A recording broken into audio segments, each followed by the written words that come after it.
redevelopment area for your consideration. And if there's no comments, then we'll come back in August with a resolution approving the budget for the CRA. Move to continue item 3 to September 20th. Second. All those in favor? Aye. Then there, relative to item 4, it would be a receive and file. When we get to it, I believe. Move to continue item 5 to October 10th. Item 5, same thing. And then you've got 2 To required. continue to October 10th, 2024. Yes, motion to continue item 5 to October the 10th. All those in favor? Aye. So really, those Did bills. we get it? Did you get the second on that? Yes, it was Carlson Miranda, Carson yes. Miranda. So that's really your agenda. I know that you had wanted to have a presentation of some guests, maybe prior to public comment. Yes, prior to public comment, our East Tampa Youth Program will have a few words. Does that need to be a motion to put on the agenda? We could do that if you would like to have it. Thank you. Motion by Maniscalco, second by Carlson. All those in favor? Aye. So I think Okay. this would be the appropriate time for that presentation. and for that- Correct. Is there anything else? Move to adopt the agenda. Thank you, that would be nice. Second. All those in favor? Aye. Okay. Now we can have comments from our youth program. Mr. McCray, you want to introduce it and then have one of the students briefly speak? Good morning, Cedric McCray, East Tampa and Drew Park CRA manager. I have the pleasure of introducing, I'm going to call up Mr. Hundley, Eddie Hundley first, to introduce the individuals assembled behind us. As you know, we've put a lot of time and effort into the East Tampa Summer Youth Career Exploration Program. There's been a lot of interest related to the program, and I just want to invite Mr. Hundley up at this time to introduce the youth that'll be coming to speak. Thank you.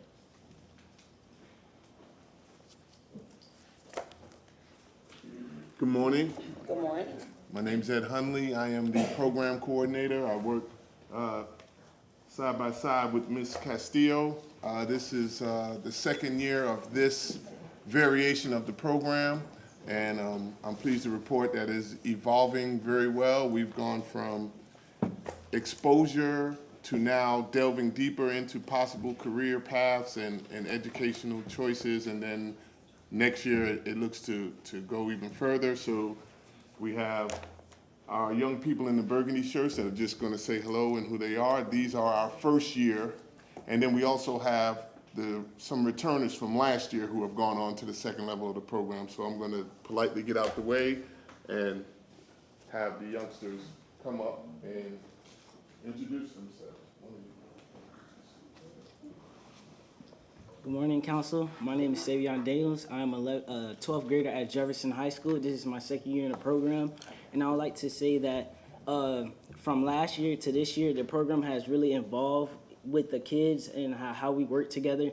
Like I say, like when we were last year, I wasn't really as close as I am with them now. Like I'm able to rely on them with anything that I need. And we have more opportunities to go to different field trips. Like, for instance, we actually got to tour ACC this year, and be able to see more opportunities how they're like the same as trade schools and like in schools now. And we also had the opportunity to go to tour ACC's Fire Academy, which is kind of the same as the Fire Academy, like the regular City of Tampa Fire Academy, but it gives you like a option for people that's not like doesn't have enough money. They can go through the Fire Academy through ACC to go become a firefighter. So yeah. Another Jeffersonian. Good morning. My name is Zanaya Hawkins. I am a graduate of Brooks DeBartolo. This is my second year in the program. This program has offered me many different options for a fallback plan if I do not go to FIU.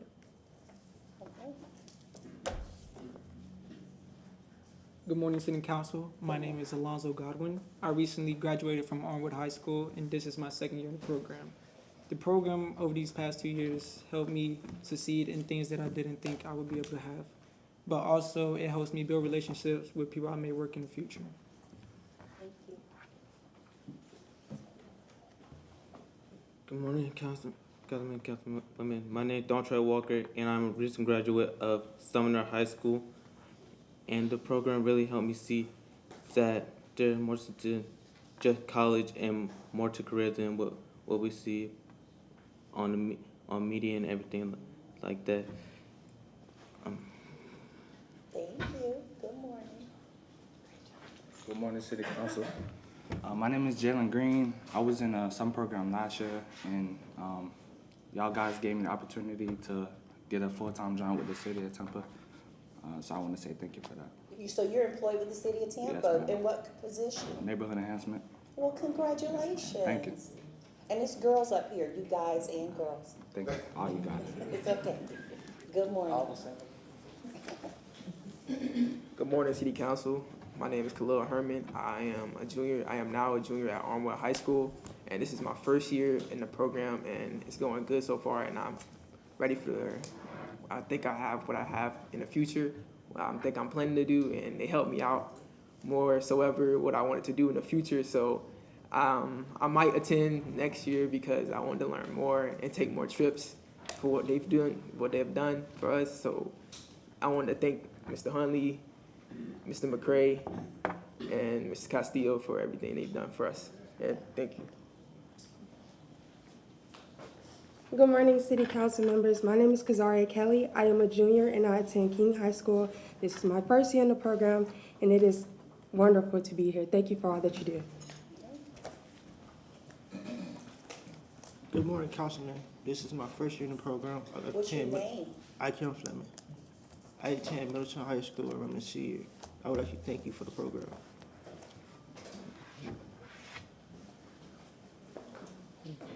Good morning, City Council members. My name is Jannard Johnson. I am a rising senior at Wharton High School, and this is my first year in the program. And I think I speak for me and my peers when I say that this program has taught us so much. And so I am grateful for the opportunity that you and our peers have given. Thank you. Thank you. What about the paycheck? No one said anything about the paycheck. Well, that's great too. But the experience is great as well. Thank you. Good morning, City Council members. My name is Michael Hunt. I am a senior at Warren High School, and I would just like to say thank you because this program has really taught me the options that I have in my life and the many different paths that I could take. Thank you. You're welcome. Thank you. Good morning. My name is Talia Brown. I am a junior at Chamberlain High School, and this is my first year here. Thank you. Well, the mayor will appreciate that. Go Chiefs. Good morning, City Council. My name is Robert Campbell. I go to Tampa Bay Tech, and this program helped me see a lot, of job-wise. And if college don't work, I could always do trade school because I'm in welding, and I feel like that'll help me a lot. And I thank y'all for this program. Welders make great money, and go Titans. You all are at A school for probably the 10th year in a row, so congratulations for that. Good morning, council members. Y'all look very well pristine. My name is Timothy Fields. I previously graduated Brandon, and it's my first year in the program. And I just want to thank y'all for approving said program, and I want to give a shout out to Miss Connie for all the hard work she was doing to get the program going. Yeah, thank you. Thank you. Good morning, council members. My name is Leadria Sanders, and I graduated from Tampa Bay Tech, and this is my first year in the program. Thank you. Okay.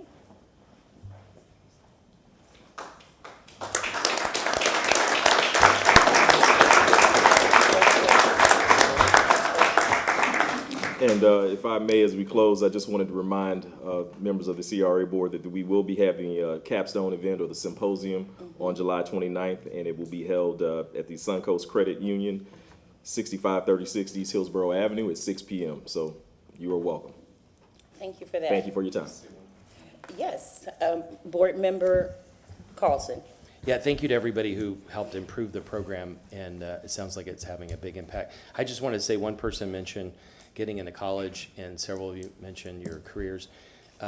Don't forget, besides the relationships you built here, we as a CRA board have invested in you also, and we have an interest in making sure you come back here, you stay here, you help build our community. If you all are looking to go to college or trade school or something, or you want to brainstorm your careers, feel free to call us. We can set up meetings with you and talk to you about it. If you need help getting into college, if we have any good advice, we can pass that on too. it's in our best interest and our community's best interest for you all to be successful going forward. Thank you for participating. Board Member Clendenin. Yeah, I just wanted to comment, one, thank you guys for showing up this morning, this horribly early hour of the morning in the middle of the summer to talk to us politicians. I know, it may have seemed like, I don't know how excited some people may have wanted to do that or not wanted to do that, but how impactful it is for people that make decisions for the community to hear you all come out and share your story, that it really makes a difference to actually hear it from your lips. It's one thing to hear it from administrators or to bosses or other folks that are about hypotheticals, but actually hear you all come here and talk to us, the folks that make decisions about how we spend money and what kind of programs we support. I promise you it's impactful, and your stories were impactful. So I really, really appreciate you guys taking your time this morning and getting out of bed and coming out to talk to these old people sitting at the dais, because it makes a difference. And hopefully you'll continue that civic activism. And guess what? Unionized welders, they build America. So go out there and help us build Tampa. Board Member. Well, thank you, Miranda. Mr. Clendenin. When he said old people, I was going to raise my hand, but I didn't do that. But to all of you, you've already succeeded in part of what you want to do, and that's being in school and continuing your education. There's three things they'll never take away from you, and that's education, education, and education. Your determination on what you want to be is based on what you are doing now and what you're going to do in the future. The difference between somebody succeeding and not succeeding is if you're knocked down, you get up and you try again, and you keep doing it, just like in sports.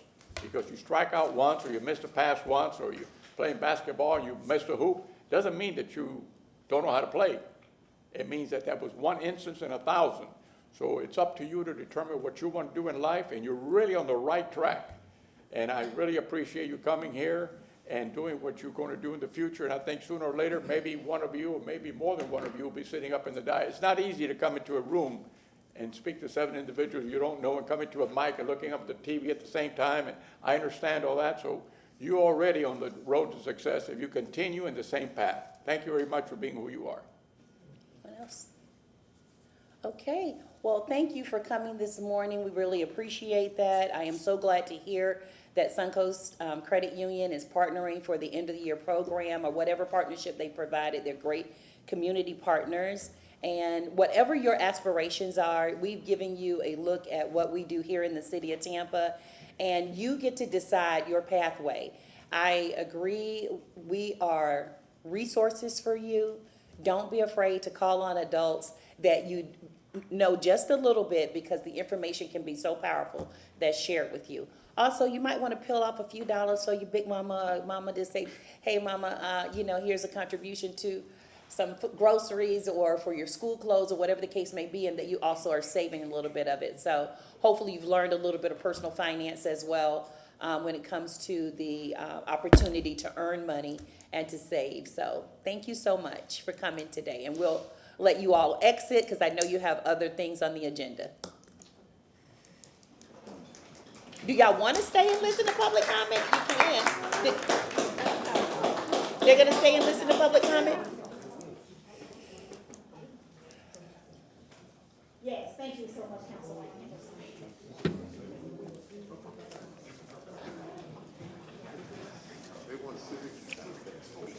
No. I mean, sometimes, they go right in. Okay, so you want to outline public comment today, Mr.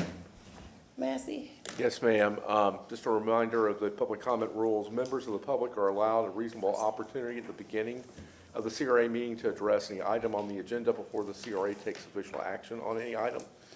However, a 3-minute time limit applies to all speakers providing public comment unless that time frame is modified by a vote of the CRA board.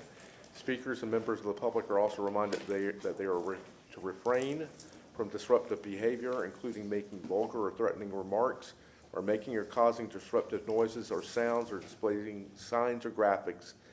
Speakers are also reminded to refrain from launching personal attacks. The chair will rule out of order any person who speaks without being recognized or attempts to address the board from outside the speaker area at the podium. Persons failing to comply with the CRA rules may be ruled out of order, and at the discretion of the chair may be removed from the chambers for the remainder of that day's meeting. Finally, CRA board members are reminded that they should refrain from engaging a speaker in a public comment. And just a reminder that the city council rules as revised on June 6th are now in effect for this board unless otherwise exempted or overridden by the CRA board. Thank you. Thank you, Attorney Massey. Okay, good morning.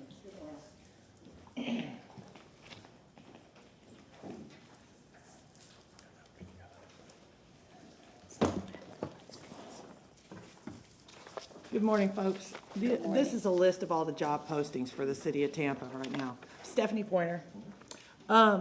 We have this is a problem. Whoops, wrong way. Our land use and economic development is a barren wasteland. There are 29 jobs posted in the city of Tampa right now. Not one of them is for these 5 positions. Today, I want to talk to you about the void in the city's land use department. I won't talk to you about economic development, as I don't deal with that side of things often, but I think they need to be split into 2 separate departments. Nicole Travis was a unicorn. She was very unique. She had command of both subjects in such a way that very few folks throughout the country will never have. Yet, she filed her resignation 16 weeks ago, and the administration has never posted her position. Then, the other resignations started. 7 weeks ago, you, the CRA board, lost the CRA director. Why has this position not been advertised? I'd challenge that today, someone needs to make a motion for the position to be posted. I wrote this at 5:30 this morning. There are currently 29 positions on the City of Tampa website. None of these positions are advertised. Why? While the mayor has moved Ms. Feely into the interim position and left by Mrs. Travis, she is still missing 4 other leads in her department with no hope for support from experts that should be already part of a national search. It would seem that the administration doesn't care much about this administrator or her success in this role. Otherwise, why wouldn't these positions be advertised to allow Ms. Feely to be successful in leading these departments? According to the Tampa Bay Business Journal, the mayor and her key staff met with developers, land use attorneys, and other members of the development community about the mass exodus from land use development. Yet, she has not offered to meet with the neighborhood leaders, the CAC board, or others who are actively involved in land development and housing in the city. I'd offer that while one of these developers may spend more money, they don't spend as much time in the way of interactions with these folks in the land use departments as the folks I've just mentioned. There are neighborhoods, community leaders in this room every week. I'd offer that, with only one exception, the folks on this list that met with the mayor are here anything but sporadically at best. I'd like to see Ms. Feely be successful in her role, but I'd argue that without the 4 other positions being filled, that the administration is expecting her to do her job with both hands tied behind her back. One person can't do it all. It will take a team, and right now, Ms. Feely is the only one on the field. Please push for this to make the change. Thank you for your comments. Good morning, Ms. Burton. Fresh off the NAACP convention, I'm sure. And yes, ma'am. Good morning, and I am so ready. First of all, I just want to thank the staff, the CRA, Mr. Hadley and Ms. Regina Castillo, and this wonderful group of young people that I can almost bet can see their future moving forward. And hopefully that this council will see ways in which to expand this opportunity. I tell you that if their parents and cousins and uncles in our community was offered such opportunity, we can see a great transformation in our community. That's why we need Resolution 568. Because in that resolution, you detailed that you understood the harm that had been brought to the community.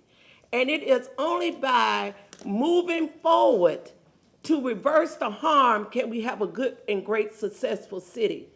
We're celebrating the 60th anniversary of the Civil Rights Movement. And all the gains that was made, we are seeing a country and leaders that is hoping to erode those gains.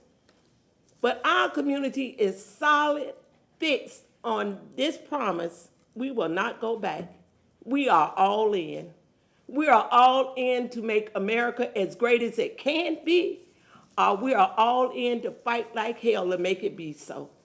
And so one thing that I want to do moving forward is saying that we be clear on what we need in this agenda this morning, as you understand that the East Tampa CRA has much to do. Everything moving forward, if you're an honest broker and you want to do what's right as it relates to the harm done to African people, Ms. Feely and whomever is leading up that team will have everything that they need to say that our community will move forward successfully. We're not prepared to wait another 24 months after you all apply for re-election to tell us what you could have done. We're watching right now what you should be doing. So I'm all in, I'm good and rested, and I'm ready to go. Thank you. Thank you, Ms. Burton.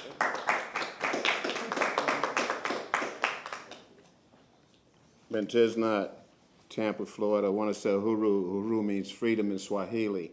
And we as African people should always be thinking about our freedom. And one thing you can always notice is underrepresentation of African people in key places. And the reason for that is African people are scared to death of white folks. We're scared to death. I said we, including myself. I'm not excluding myself. We're scared to death of white folks. Why is that? A history of violence against African people, a history of lynching, a history of brutality. Thousands of African people have been lynched in public, and then we can move on to modern day lynchings. Arthur McDuffie, Rodney King, George Floyd, Botham Jean, Breonna Taylor, and recently, we see where the young Air Force man was killed in his own home.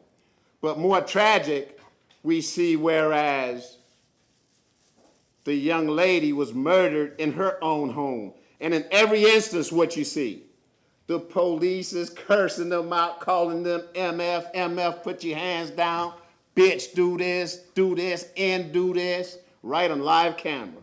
Why do the white people show us this?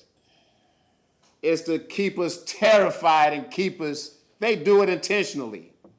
These people murder African people.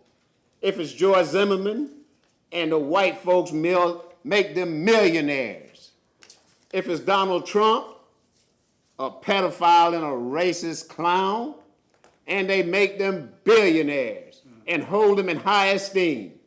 Any white man, any white person that can vote for Donald Trump, a man who openly speaks vulgar, and I don't think anybody talk as vulgar as myself, but not in that sense.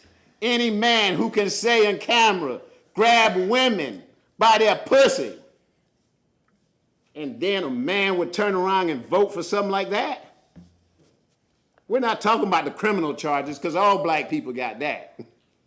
We're talking about the nastiness, the vileness, when the 5 young men, when he wanted to hang them, lynch them. And what we're saying is, we want to hold this city council responsible because we're 26% of this population. We want 26% of that $2 billion budget. We need $450 million out of that budget. And we need proper representation. And we need to say, stop the terror campaign. They talk about terrorists in the Middle East. It's white terrorists right here in the city of Tampa. Thank you for your comments. Good morning. Good morning. My name is Pastor Frank Williams, located 1112 East Scott Street. And I thank God for the young man to give all them honest comments. And first I want to thank these young people. They're not the people of tomorrow, they're the people of the day. Y'all got to understand. I wouldn't be coming down here with my crutches now if it wasn't for me doing what I did a long time ago. You know, I got this Gator shirt on. You know why I got it on? When I went to play for the Gator in 1958, they wouldn't even let me go to school there. They told me the only school I need to go to is Florida A&M and Bethune. And I had the money they wanted for me to go there. But we've been hell-hacked for a long time. And you know what? People say we come a long way, and we got a long way to go. You know what? We got a long time to go, and we hadn't come a long way. We come a short way. We hadn't did nothing for ourselves. And we got these young people here behind us now. We worrying about them. They should be up here standing in my place. But here I'm coming out here with a walker, trying to tell y'all what you need to do. But y'all ain't paying me no attention. I'm an old man coming down here seeking justice for everybody, not just the color folk, for everybody. But y'all don't give a damn. And by not giving a damn, that's what brings me down here, because I give a damn. And that's why I'm coming out here week after week. The security man, they really didn't want me to come in. Tell me what I got in my pocket. Wait a minute, I got this in my pocket. That's what I'm trying to walk with. But I can't understand why white folks can mistreat black folks and be so evil against us when we hadn't done a damn thing. But it's trouble in this old world. I thank God that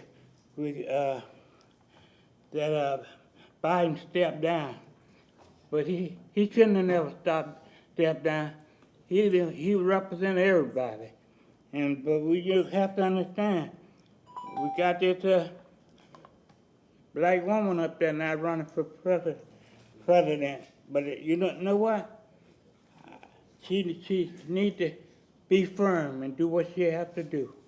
God is good to everybody, not just to white folk. He's good to black folk too. He created us, and he created us for a reason, and that's to stand up and tell the truth. Stand up and be the truth, and that's what we're all about. Thank you, Pastor Williams. I know. Thank you. God bless you. All right. Yeah. See you next week. Good morning, City Council. Good morning. Darrell Heitch. In 1710, the government established meritorious manumission. Meritorious manumission was a law that was put in place that told black people that if you, today we say snitch, but if you told of the actions of what a black person or individuals were about to do while you were enslaved, you would then get rewarded, and you would ultimately, in some regard, receive your freedom. I bring that to your attention because I think we have to go back to the root cause of some of these things. If the building inspector came in here today and he looked at these chandeliers and he looked at these pictures and stuff on the walls, he would deem this building to still be salvageable.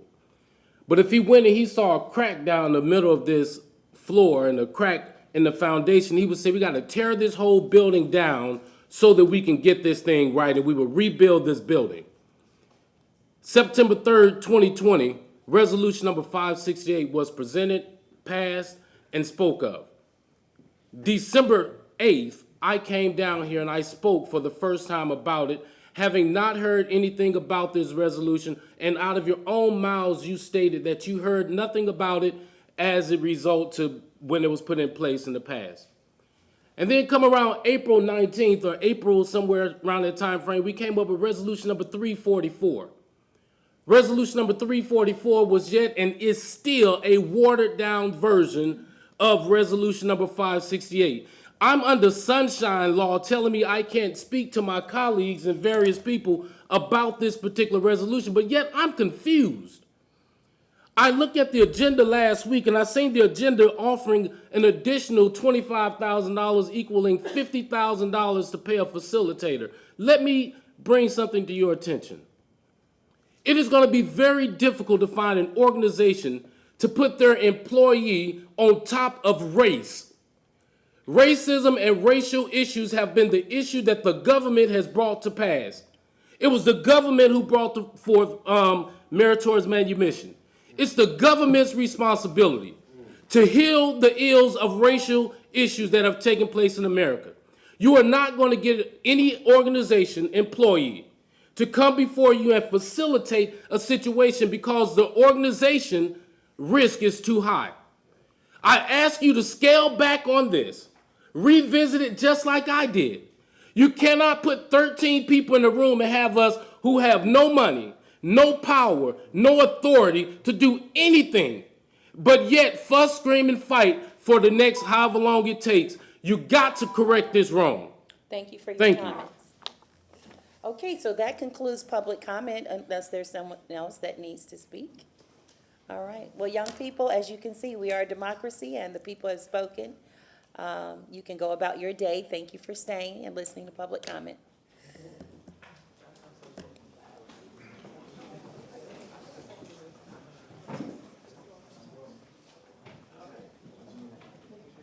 Bye. Thank you so much, sir. Bye. Thank you. Thank you for coming.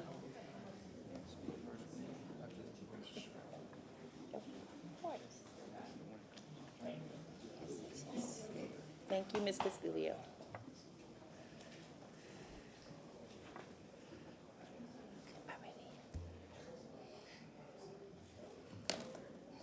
Okay, good morning. Good morning. Courtney Orr, CRA Development Manager. I'm proud to introduce a man you all know very well, Andy Scaglione. He is the co-chair of the Channel District CAC, and he'll be providing you updates on the activities that we've been pushing forward in Channel District. Okay, thank you so much. Ms. Soto, do you have the timer set? We have new rules, Mr. Scaglione, so. Well, good morning. Good morning. And I'm going to keep this high level, and I guarantee I'll meet that time. I have all my research back up. If you have any questions, as you know, I come very prepared, so I'm going to go high level, and then you can ask me any questions if I didn't get into it. So a little timeline. I got involved in Channelside 41 years ago, 1983, actually to be exact, June 17th, 1983. In 2014, the city approved the renaming of Channelside from 13th Street to Channelside. 2000, 24 years ago, population of Channelside was 11 people. 24 years ago, 11 people. That's amazing. 2002, street trolley came in. Did wonders for Channelside, what it's done. 2003, CRA was initiated. Back then, our base was 39 million. As you know, we're well over 900 million. It has done it served its purpose and done very well, and we still got a lot of runway left. Again, I'm going to keep this high level. Y'all have done a good job as a hiring decision putting the CRA, the CAC board that we have. They're A players, very respectful. There's frustration at times because they are A players. They want everything done yesterday, but that's good.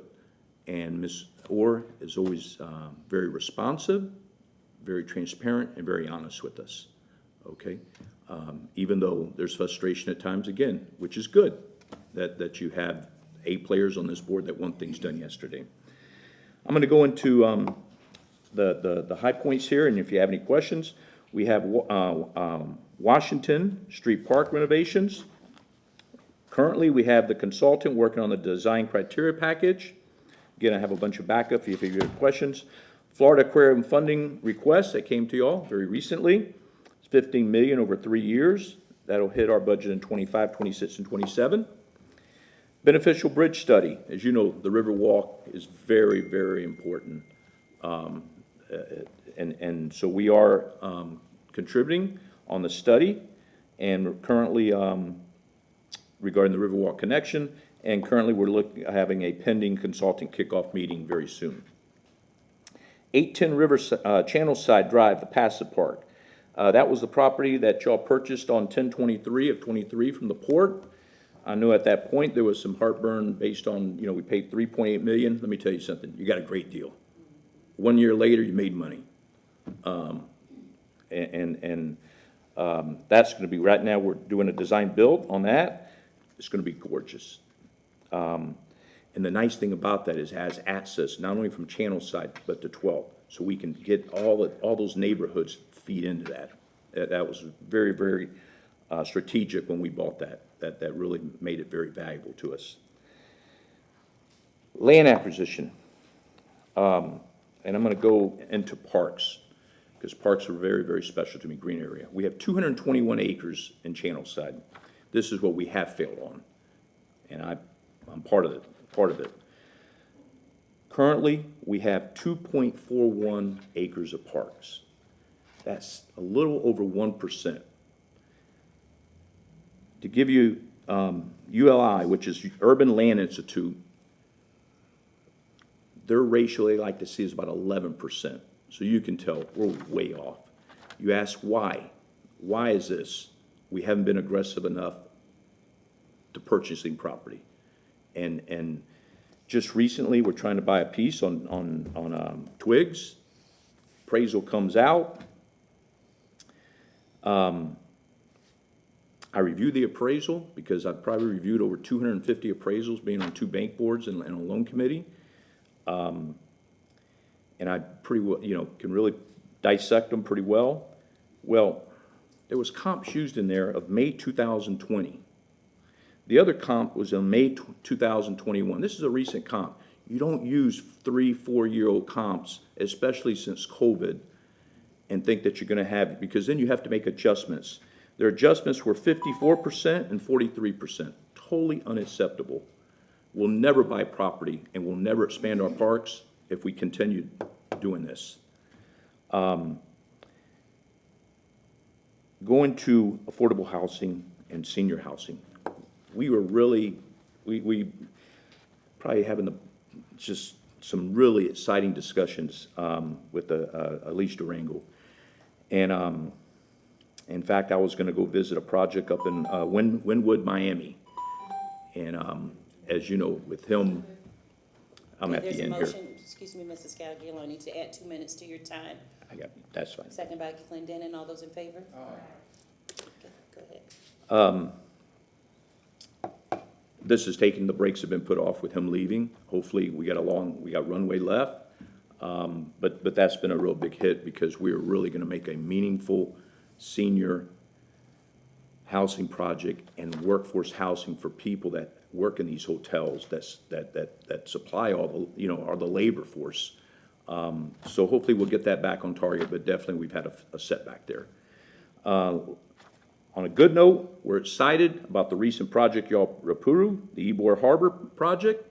And we'll be making recommendations for y'all to do some infrastructure and public realm parks, again, parks and public areas. Very excited about that. So at that point, if you have any questions, I have a lot of data here, let me know.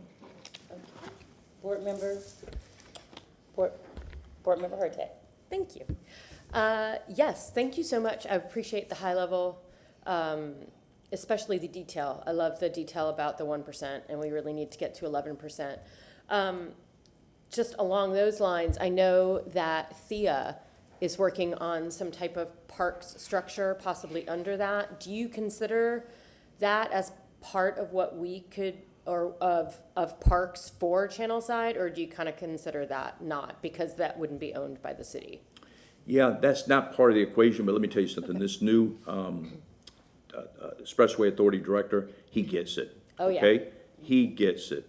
And I've had many discussions with him, and you're going to see some really, he like I said, he gets it. Again, it's about quality development, not quantity. And to have one more brick building doesn't excite me. What excites me is to have, we got kids moving in. I mean, we got families. We don't have the parks for them, okay? Before we used to have we had more dogs than kids. Now we have kids, so we got to provide parks. And we're not going to do it if we keep on getting these appraisals, these low appraisals. Sellers aren't going to sell. Yeah, no. Okay, well, I appreciate that, and I applaud you for doing the focus on parks. And then what do you think is the answer to the problem of the comps? You didn't mention, you said the comps were off, but you didn't say whether or not you would still pursue that piece of property or your thoughts on that. I was a little confused. Yeah, absolutely, we need to pursue it. What I'd like to do is, with y'all's direction, is meet with the real estate department and meet with the appraiser and just kind of go over some of the, there's no comments and you should always have comments in your comparables, certain things you look for that I mean, I have it here. It has no comments in the comps, old comparables, this needs to be coached up. And I'll leave it at that, it needs to be coached up. Okay. Thank you, I appreciate that, more detail. Board Member Carlson. Thank you, and I agree with you, we need more parks. A couple parcels, there was the one next to Chenat, which I think even you agreed was too expensive at the time. Ken said that it's worth a lot more than it was back then. I don't think we bought that, right? So is that gone? Which parcel is that? Next to Chenna, next to the, what's that building? The building that Ken lives in, the one right next to it, Central Square. I think he's talking about the property along Twigs, behind Madison Street Park, which is kind of, I think, the same area you're talking Is that about. land gone, or is it still available? No, actually, we are negotiating with right now, the A and B Auto parcel, and that's where the appraisal was done for.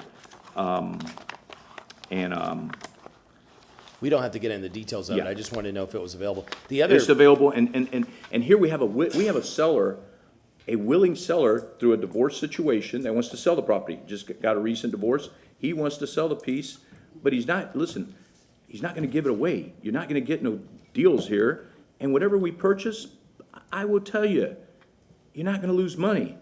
I mean, you may have a dip, but over a 5-year span, you're gonna be so glad you purchased it, and you know that. I mean, everybody on this council knows it. the other huge piece of land is the old flour mill area that SPP owns, and I don't think anybody would suggest converting that to a park, but is there park land? The renderings I've seen, I don't remember have a park. Is there any land there?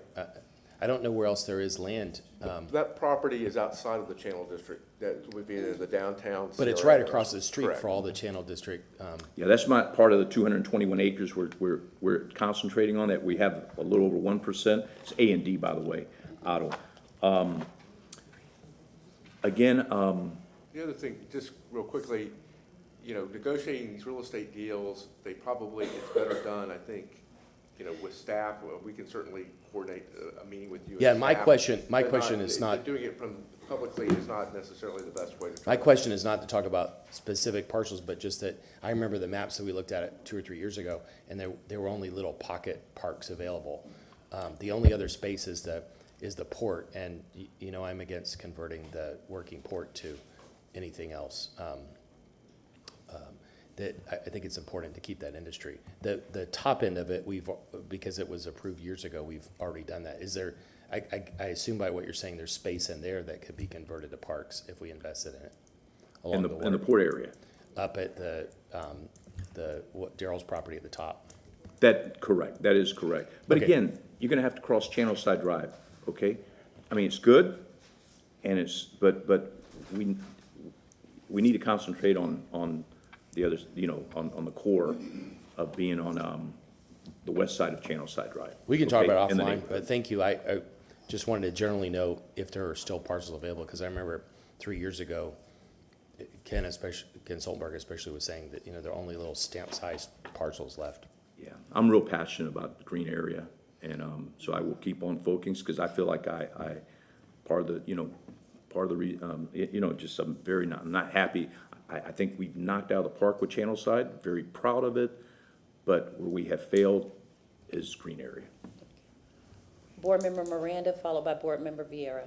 Thank you, Madam Chair. Well, thank you for being here, Ms. Scaglione, and bringing us to light on history of the area that's like another new city within a city.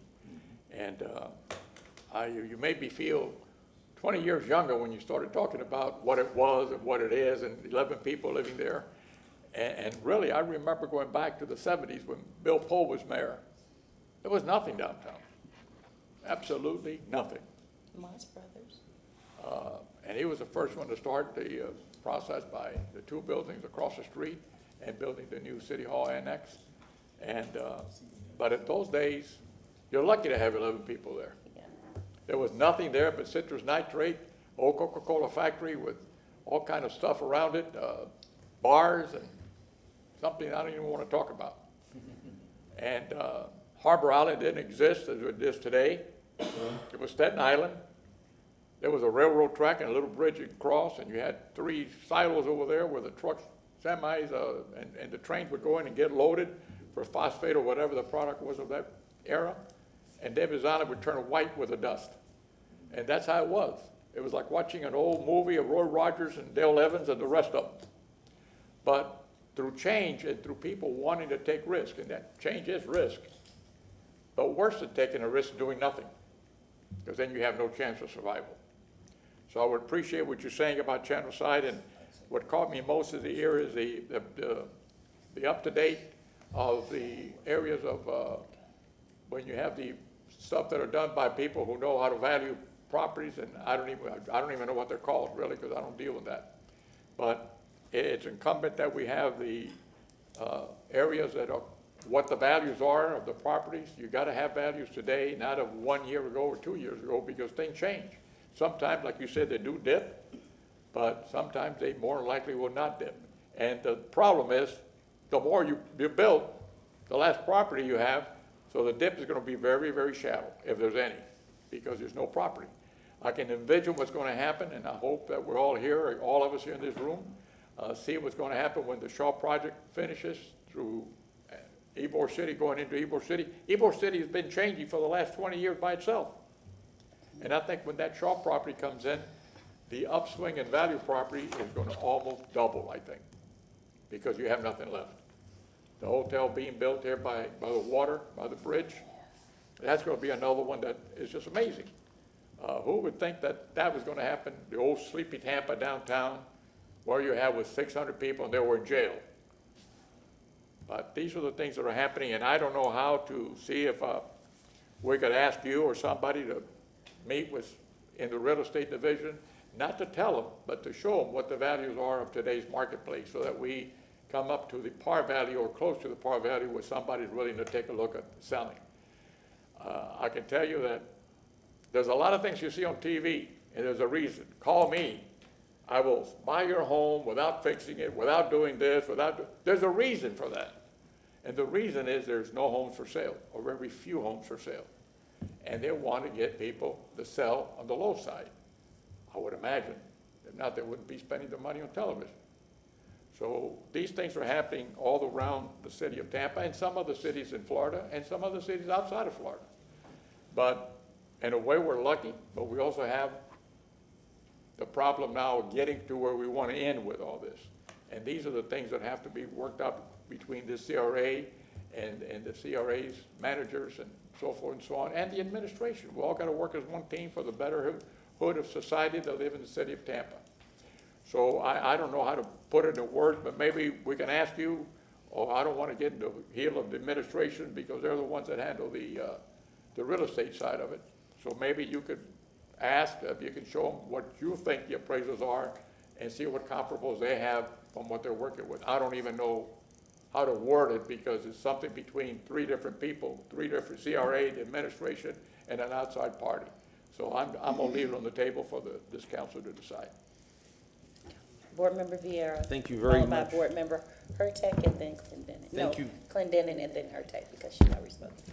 Thank you very much, You're welcome. Madam Chair. Appreciate it. And Mr. Scaglione, just always, you know, every time you come up here, you're prepared like a trial lawyer, and you always just do a great job. And just to call you impressive is the understatement of the year with regards to the passion. To me, you're one of those guys that you're like one of the Mr. Tampas of Tampa. You know what I'm saying? So that's a fact. But a couple of things I wanted to point out. What year was it when there were about 11 folks at Channelside?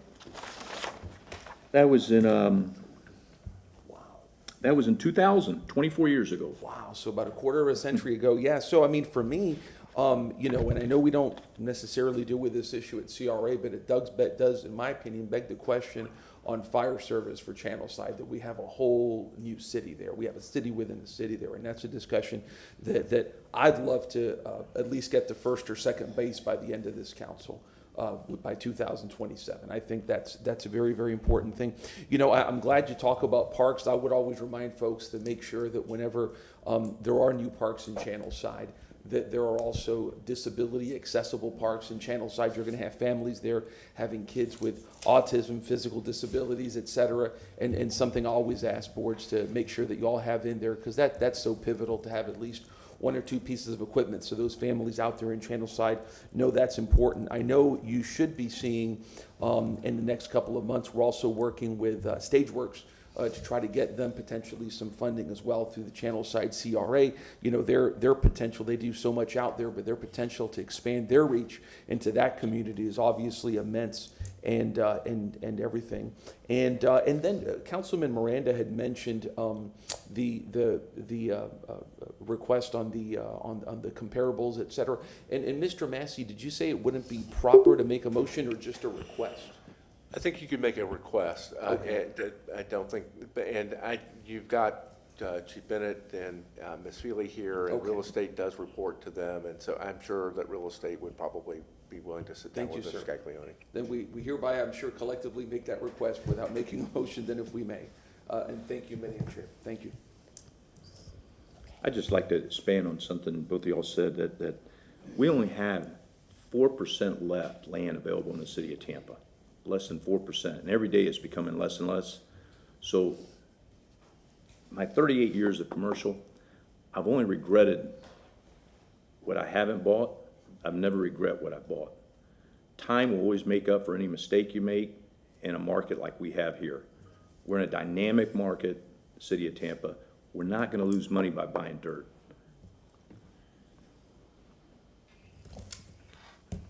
Mr. Scaglione, on behalf of this board and the city of Tampa, I want to humbly apologize to you for the insult that Councilman Vieira sent to you, comparing you to a lawyer. I was like, I don't know what we could do to make that up to you, but I humbly apologize. That's one of the lowest things I've ever heard anybody call. So I would like to talk, we need to take council entire board time on this, but I would like to talk with you offline about what you, because you expressed the affordable housing and workforce housing for this district. And I've been always gravely concerned about the cost of dirt and what that actually looks like. So I'd like to kind of pick your brain and maybe have coffee and talk about that offline. Would love that. Okay, thanks. Board Member Artek. Thank you. And I just, while we were talking, I thought of one thing that Channelside does have probably too much of is streets.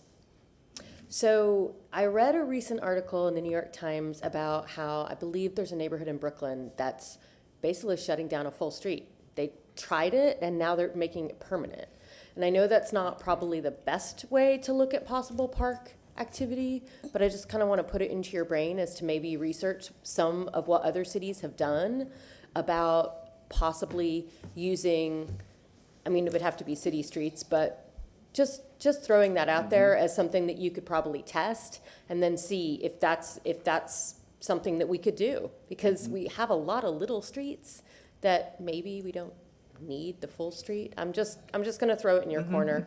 But you're right, we do not have much acreage left, and so we have to kind of look at what we do have.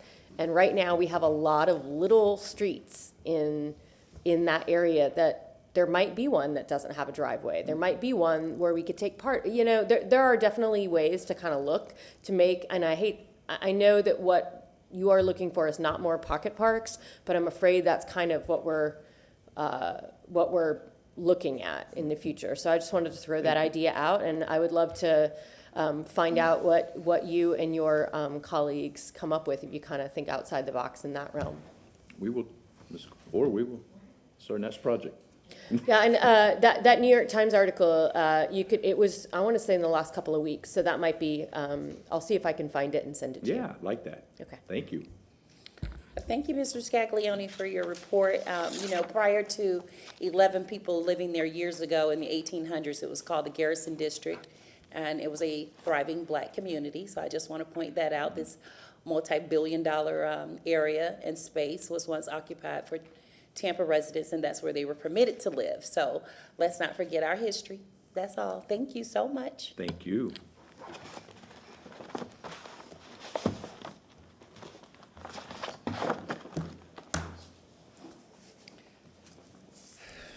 Okay, now it is time for us to move. I assume that the director's report is going to be, we're going to have Abby Feely come forward and maybe Chief Bennett, so that we can talk about some next steps in transitioning. Good morning, Board. Good morning, Chair. Good morning. Coleman. And good morning to the public. John Bennett, Chief of Staff. We wanted to come in today and offer support for the next steps for the CRA Director and also the CRA Attorney opportunities. I have with me today Manager Mike Swain from our Employment Services Division inside HR. We stand ready to make sure that the Director is backfilled the way the Board would like to do that. Essentially, the second element of being here is to listen to the Board's recommendation on what to do in the interim. Obviously, the services level agreement calls for support in providing a director. Typically, the way the city has worked over time conventionally is that somebody is appointed an interim, usually what we call riding up, and they're giving a percentage to do that role. In this case, with the unique portfolio being all within development and economic opportunity, conjoined with the CRA and the CRA board and the CRA community, obviously with the interim of Abby Feely standing in for the administrator role until that position is filled, working closely with whoever the board would recommend as an interim and or any other opportunities. So the two questions on the table is, would the board desire an interim from within? And then secondly, would you like to give the administration some direction on how to support you on the recruitment of a new director while we're also concurrently recruiting for all the other open positions that exist that we know of within that portfolio? Thank you.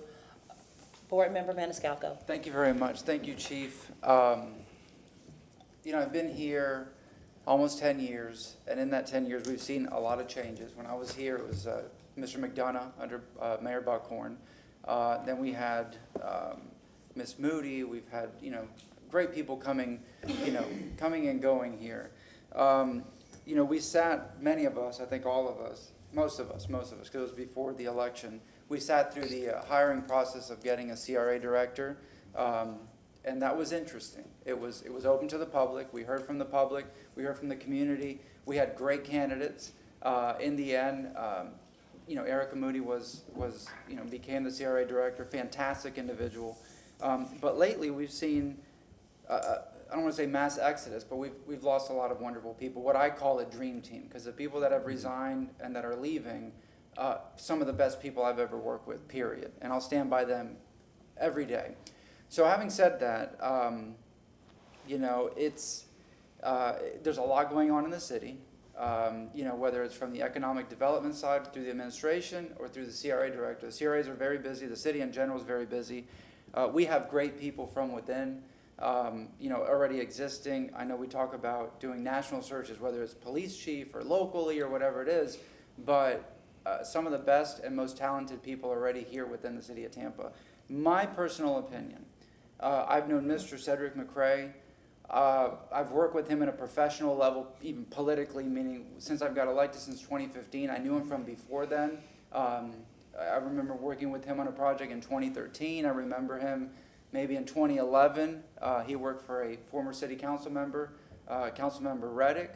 I've seen him in I don't know how many instances of extreme pressure. He's always been professional. He's always been discreet. He's always been the best of the best. If it were up to me, and if I could make the motion, instead of going to an interim and going through a search and everything, I would love to see Mr. McCray, and I haven't talked to him about this, so he can say no, but I would love to see him as the CRA director, not interim, but just putting him in that position. Again, I don't want to waste any more time with all these gaps that we have because so many people have left. I think he can hit the ground running. I have complete and total confidence in him. I would vouch for him all day, every day. Again, I've known him long enough, and I've seen him in so many different capacities that he would be a wonderful person to fill that position. My opinion. Thank you very much. Thank you. Board Member Hurtak, followed by Board Member Clinton. Did you say, well, you didn't turn on your light, so that kind of threw me out.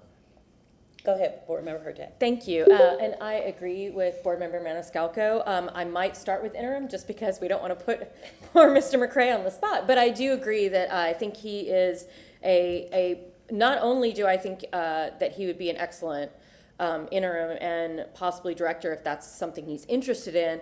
But I talked to some members of the community who actually, and I just asked, what do you think? And that was their recommendation. And folks that came, folks in the East Tampa CAC, and I was very impressed that was the first name thrown out. I agree.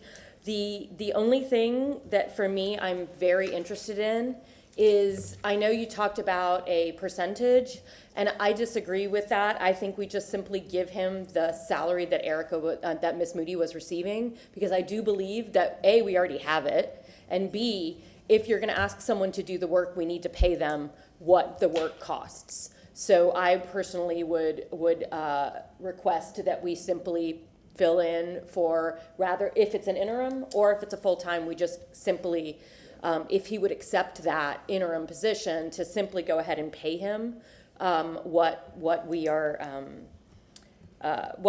Mrs. Moody was already receiving. And I have a couple of other questions for later, but also I did ask Mr. Massey during our prep meeting about our RFP that we gave out last time. So if we were going to look at, if Mr. McCray, either way, if we put Mr. McCray in as an interim, even for a couple of months until he goes, because I'd still like to talk to him a little bit. I don't know the background, his background as well. We're actually going to get together, but I'd still love to be able to have everyone have that chance to do that. But what I did was ask Mr. Massey to pull out the old RFP we used to try to hire last time, just to give us an idea of what we're looking for. And Mr. Massey, were you able to find that?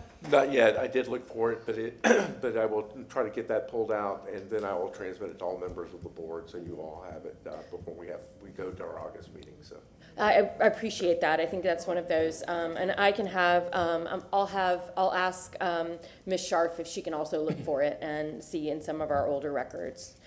Thank you. Board Member Clendenin, followed by Board Member Carlson. So I've known Cedric for, I don't even know how many years I've known you, Cedric. It's been a long, long time. We were both very young, much younger. Great guy. The only thing I would caution, especially as you're talking about salary bump, even though it's temporary, also it's a career bump, that when you do stuff like this, I believe in the fairness of all, because these are jobs, career jobs, they're competitive career jobs. Even for a temporary job, I think we should notice it and give people an opportunity, because there may be somebody else out there that is just as qualified that wants to compete for it, even if it's only open for a very short period of time, like 2 weeks, or just of transparency and the interest of good government. I think it really is important that we advertise the position, even if it's within internal, internal to the city of Tampa, to give people an opportunity to express that interest and they can compete for the same thing. Because I don't necessarily think it should be an anointment. I think it should be a competition. I absolutely believe Cedric's probably one of the, but there may be somebody out there I don't know, that I'm not aware of. But at least to say that we gave people the opportunity, because I don't want people to feel like we've, done the whole adage of you're my friend, or you pick your best friend, or you pick your somebody that you know, instead of giving me an opportunity to express the interest. Thank you. Board Member Carlson. Yeah, and I talked to you about some of this yesterday, Mr. Bennett, but I wanted to just say it publicly too. In the past, before 5-6 years ago, especially in the last administration, the CRA money was used as a slush fund for developers, and it was seen as a subsidy to get a ROI that was measured in terms of ad valorem taxes. The community has overwhelmingly told us they don't like that model. And so we, city council, 4 or 5 years ago, negotiating with you and the mayor, came up with this new agreement. And I think for the most part, it's worked. It's a lot better than it was before, and it answers the questions and concerns in the community. There are questions in the community, the CRA districts, who say, we don't want it to be a subsidy for developers. We want it to help with the C and CRA. We want it to help the community. There's also great concern in places like South Tampa and New Tampa, where the places that don't have CRAs, because we're subsidizing the CRAs. And in places like East Tampa and West Tampa, people understand the need, but they want the money to be spent in the right way. In places like downtown and Channel District, they really, really want the money to be spent correctly, because if they're giving up having their roads repaired or their parks repaired across South Tampa and other places, then we need to make sure the money is being spent wisely. And I think that we've been working toward that. The process last time worked. As I said to you yesterday, you and the mayor, without our input, hired Nicole. You hired Elise. You hired Stephen Benson. You hired an A-plus team. This is one of the best teams I've ever seen in economic development. And I've worked with a lot of cities and counties around the world, and they were top-notch. I feel confident that if you all do a search, you can find people like that again for the economic development positions and planning. I agree with Stephanie that we should separate real estate, maybe at least permitting, from economic development. In the past, before 5, 6 years ago, economic development was equal to real estate development. It's absolutely different. Real estate development is a subset of economic development, but it's not the same thing. We can't only measure success based on ad valorem taxes in real estate. That's not what the community wants. Our community is sophisticated and they want more than that. So the number one thing that I said as a criteria last time was that we need to focus on the C and CRA instead of the R. And that the community was very happy. They responded very well to Erica. She did not have CRA experience, but you all brought her forward. You all found her and brought her forward, not us. And we selected her, but at your recommendation. And I feel confident that that process will result in somebody like that again. She was very enlightened. She knew what to do. The conflicts came in the reporting structure. There were things that the administration was asking CRA to do, and we can have a long conversation with Morris, but the way I see the CRA is a separate entity. It's connected to the city, but it's a separate entity.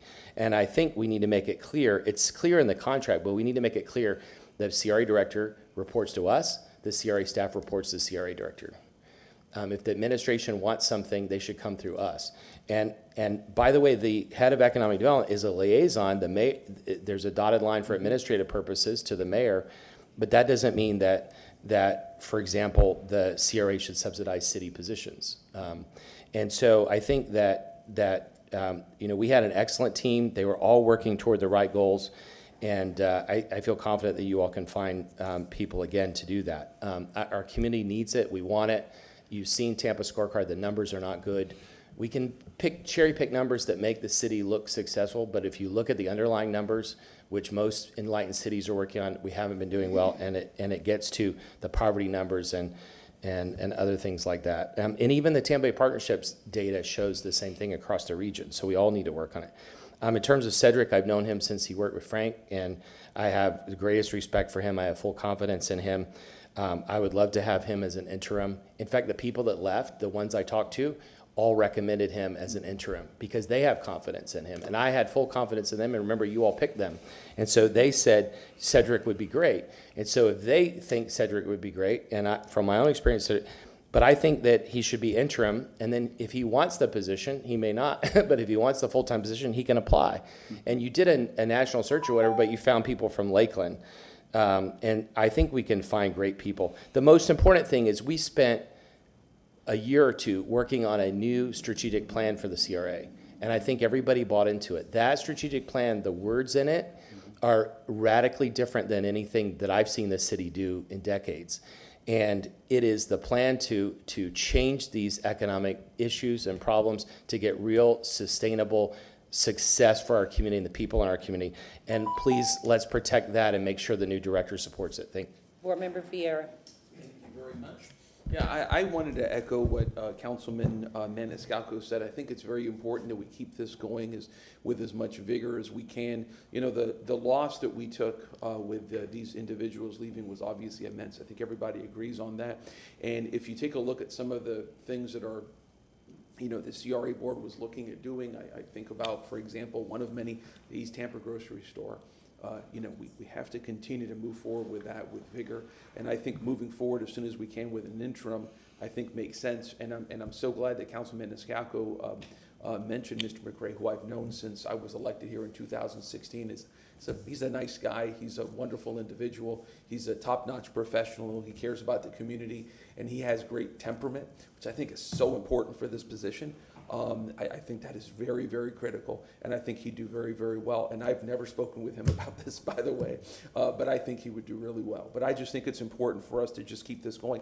I also wanted to mention as well, just give a kudos to our long-serving attorney, Mr. Massey, who just does a wonderful job. You know, having Morris Massey here work as a city attorney, a former partner at Hill Ward Henderson, one of the top 3 or 4 best firms in the Tampa area, to number one, come here and do public service for us, and then additionally come serve as CRA. We've been very, very fortunate to have him.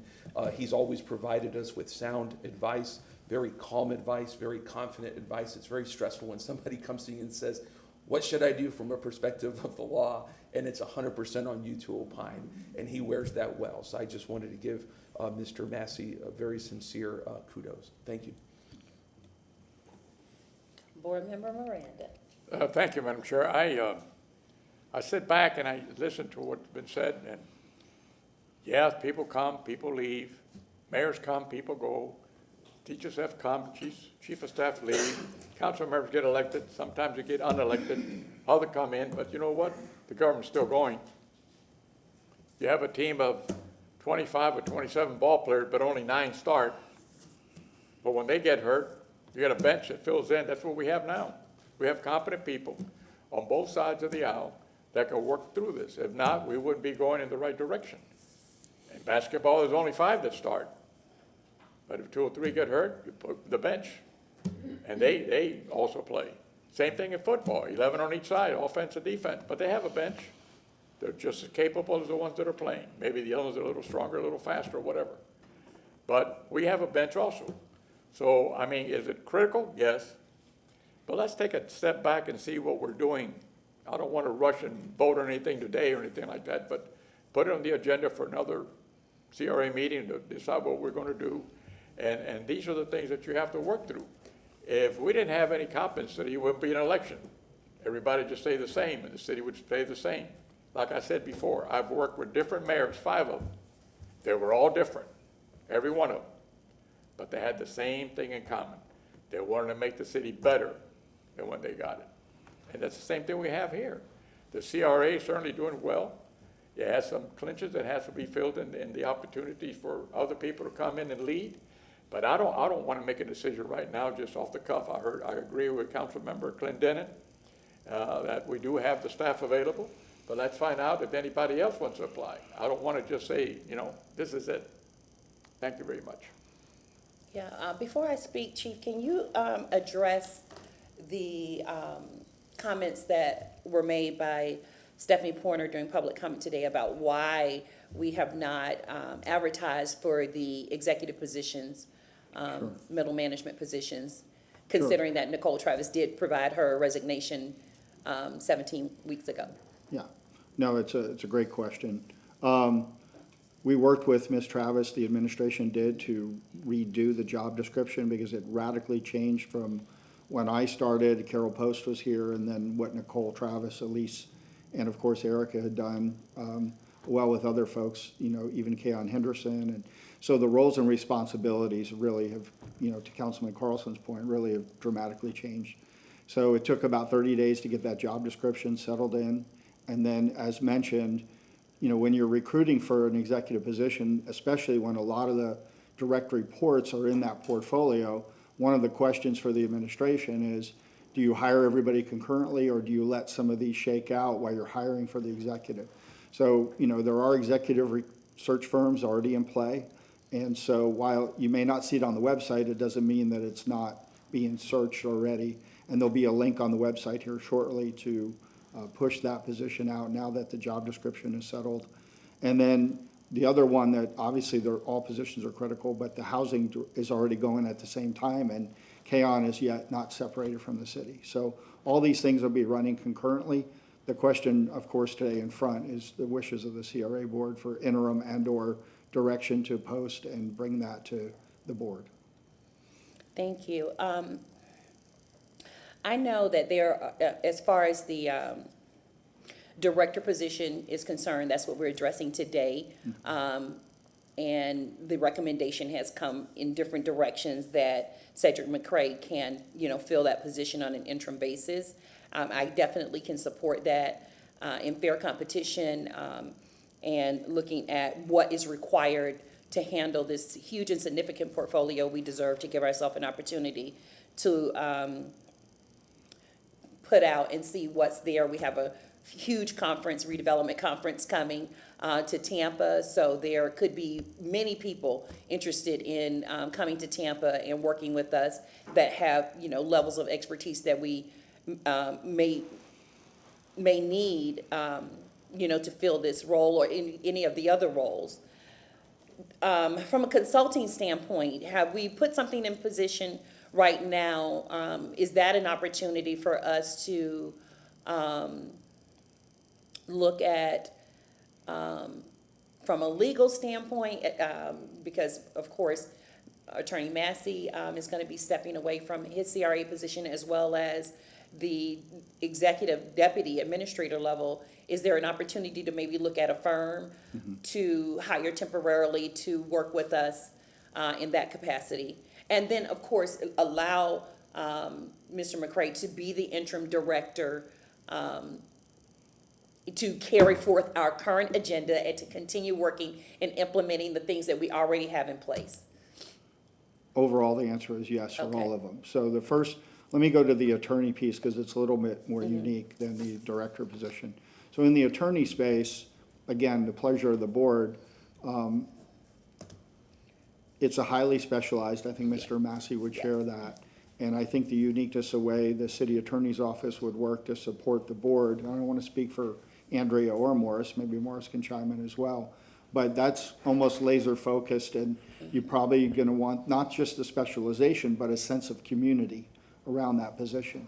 So, there may be somebody in Miami that does this work, but that may not be the best fit unless they're ready to relocate or something. So,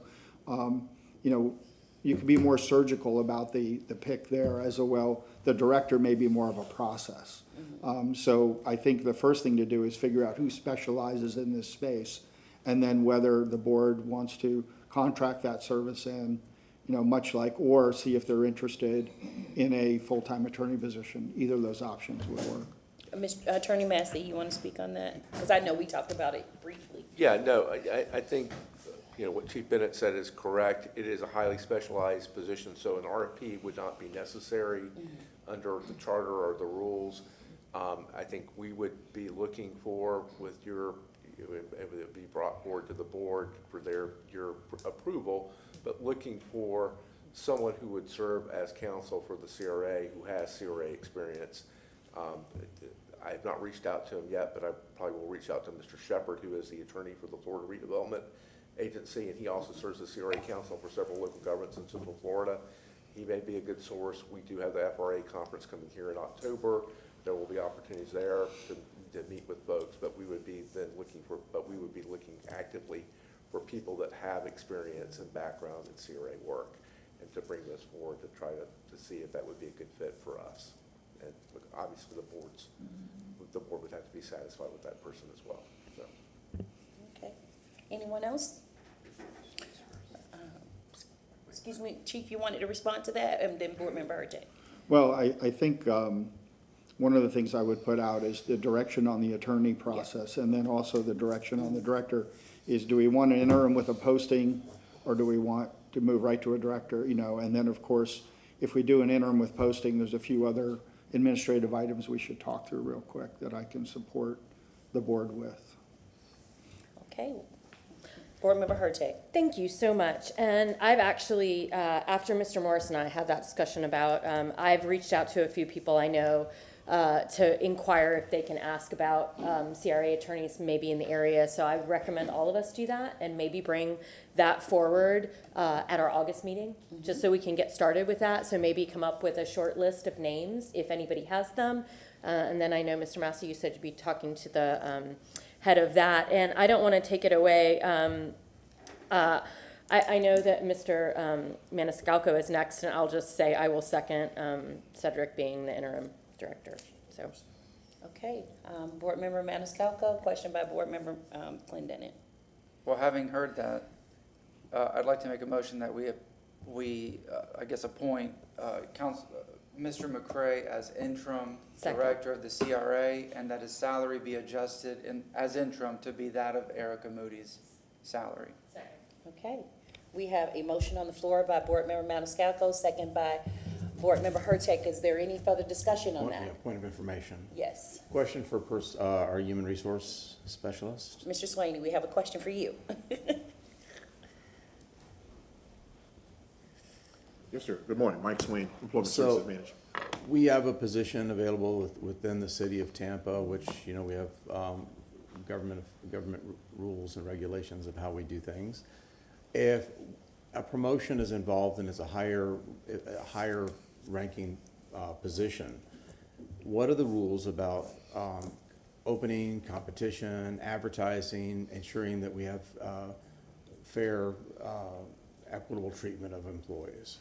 So in civil service rules, on the unclassified side, which this position falls, you technically don't have to advertise. So it is the pleasure of the board in this situation. If you have a candidate that you feel is qualified, you can select that individual and appoint them. And HR will follow that process to bring them into that role. You have the option on the other side to advertise the position as well. So it's truly your pleasure. So what best practices from a human resources position within, because they also have to deal with the ramifications for other employees feeling as though they have been excluded from the opportunity to express interest. So is there human resources best practices in this? In general, you'd like to create an environment where everyone feels they've had an opportunity to express interest. You never know if there's someone out there that would feel not so good about not even having the opportunity to say, hey, I was interested. Right, and I say that only because being a former federal government employee who hired and fired, that I took that role very seriously too. And because you see what ends up happening when you do make a hiring without opening it up and giving people an opportunity to express interest, people feel slighted, and that lives on for a long time, bitterness, and people will undermine the employee that got selected. So even if it's a short period of time, and there may not be another person that would step up, but at least they said, you know what, at least I was able to raise my hand and say, hey, I was interested too. Give me a look at it. So thank you. Anyone else? Board Member Carlson. Yes, Board Member Maniscalco, is it possible that you could add on that you would like HR to start a search for a full-time replacement, or is that a separate motion? yeah, it's a separate motion. Okay, and then, okay, thank you. Because I'd like to make that motion. Maybe this question is for anyone else? Yeah, I just wanted to make a comment about, because I just seconded. Okay, yeah. So I just disagree, because I think interims, that's the whole point. We choose someone that we believe, because I don't want to wait 2 more weeks. I don't want to wait another month. Eric has already been gone for a month. We need someone who can just hop right in right now. That is our job. The job of a manager or a director or a board is to grab someone interim. That's the way every job I've ever had.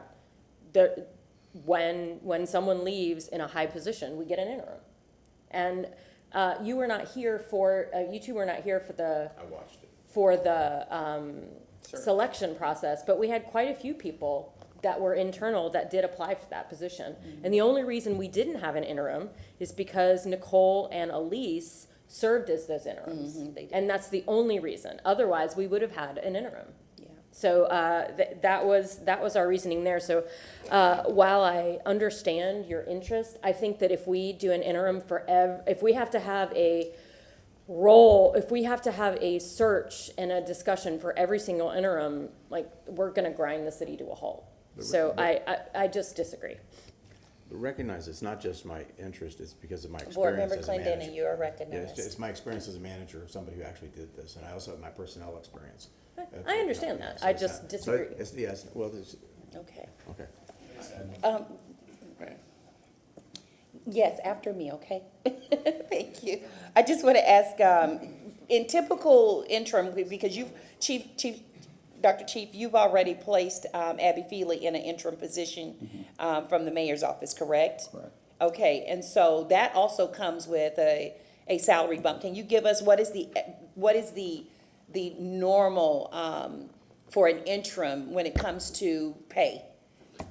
So obviously, this is a unique situation within one portfolio, and all the direct reports that would, of course, we all celebrated Ms. Travis, Mr. Drumgo, obviously Ms. Moody, Ms. Henderson, and of course Mr. Benson, as working as a great team. And the reason I preface that is, I don't know if it's several years ago now, but the policy when we got here, both in promotions and in interims, is a 4% increase in either situation. Now, that said, I had changed the policy to make it 4% as a standard. However, the chief of staff, with approval and of course all the background information, can override that. So the only comment I would make is, within our 5,000 employees, non-CRA space, either they're getting 4% or in some cases they're getting stacked. In Ms. Feely's case, those 4% are over many jobs right now. So the ability to stack 4% seems to be a logical argument against somebody out there in the general population of employees that are riding interim getting 4% would make sense. So I just look for defensibility for the other employees that are within the policy framework, that's all. So you have the ability to go higher than 4% because of the stacking. Wouldn't that be the case with Mr. McCray as well? Because he is the East Tampa CRA manager. Sure. And we cannot neglect that, that obligation. That community will not stand for that. As well as the director role. Yeah, no, I absolutely think it's not a 4% case, clearly. The board made a recommendation, as I heard, to pay what the full-time position was. I'm not going to make a recommendation. I'm just going to tell you the methodology. I think there is room to stack this because you had Mr. Drumgo in the middle of what, of course, Ms. Travis was doing, so that's an extra load. Abby's trying to meet from the top down. So, I think somewhere, if you were looking at a percentage, I could make a recommendation. But if it's the board's wish to pay the salary of the former director, then it's the CRA's board pleasure, but it is quite disparate compared to the rest of the city's population doing interim work. Thank you. And the last question is, how long is an interim? What is the standard practice of someone being in an interim role? Well, I'll give you the aspirational part of all these positions to try and get them filled within 90 days. But, obviously it's usually until filled. Okay. And the idea is, in this case, with a well-managed and retooled CRA, as it's been expressed today, hopefully that really the work is just the administrative layer, having one person to go to, one voice, to make sure that all of the administration work is being supported. I know Abby will have a role in that, and of course, Mr. McCray would have a role, and they would meet in the middle of the administrative work. Okay. Would it be? I have an answer for you on that. Okay. The rule is 90 days. 90 days. That's what you said, 90. Yeah, so but after the very day, if we appoint him today, we have 90 days to bring up a new person. Okay. Would it be unorthodox for us to hear from Mr. McCray on this issue, considering that this is a life-changing situation for him? He might need to call his wife. You don't know.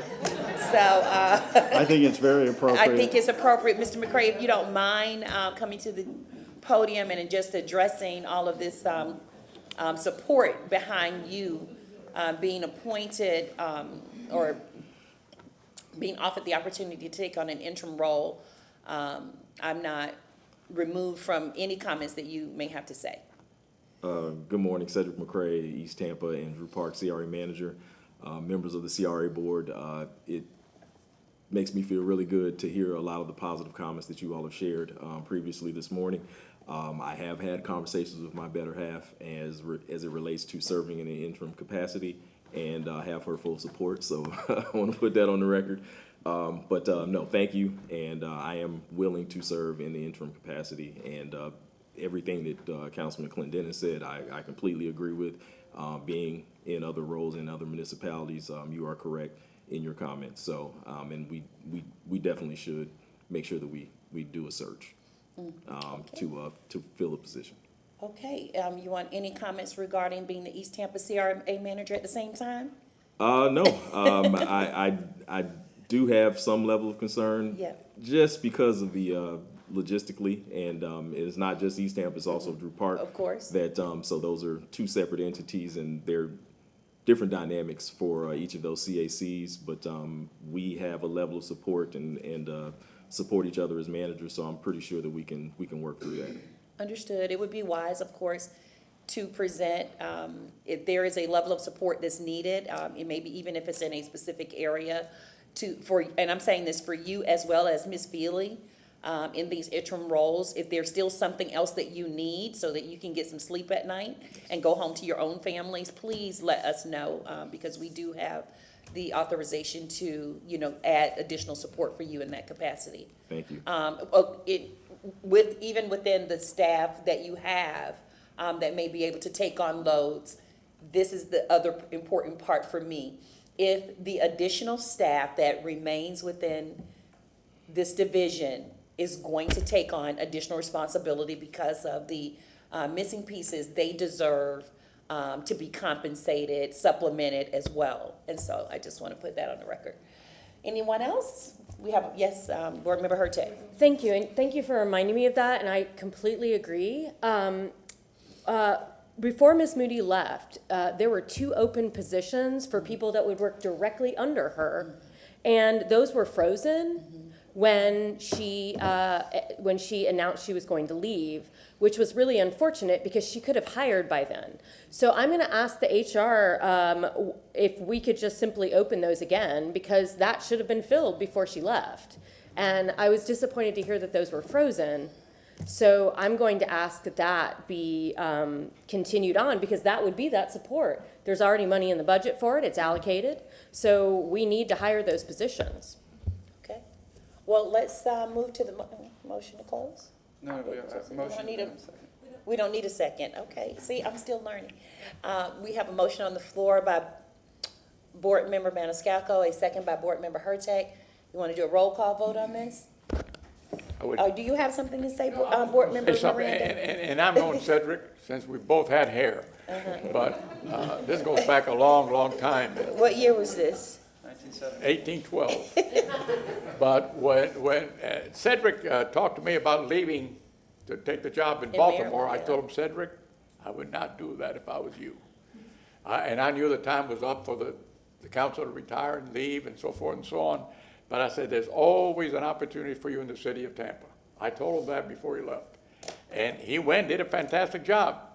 But there's something about the Bay Area that brings you back. I don't know if it's the water or I don't believe it's a city council, but I think it is in a way now.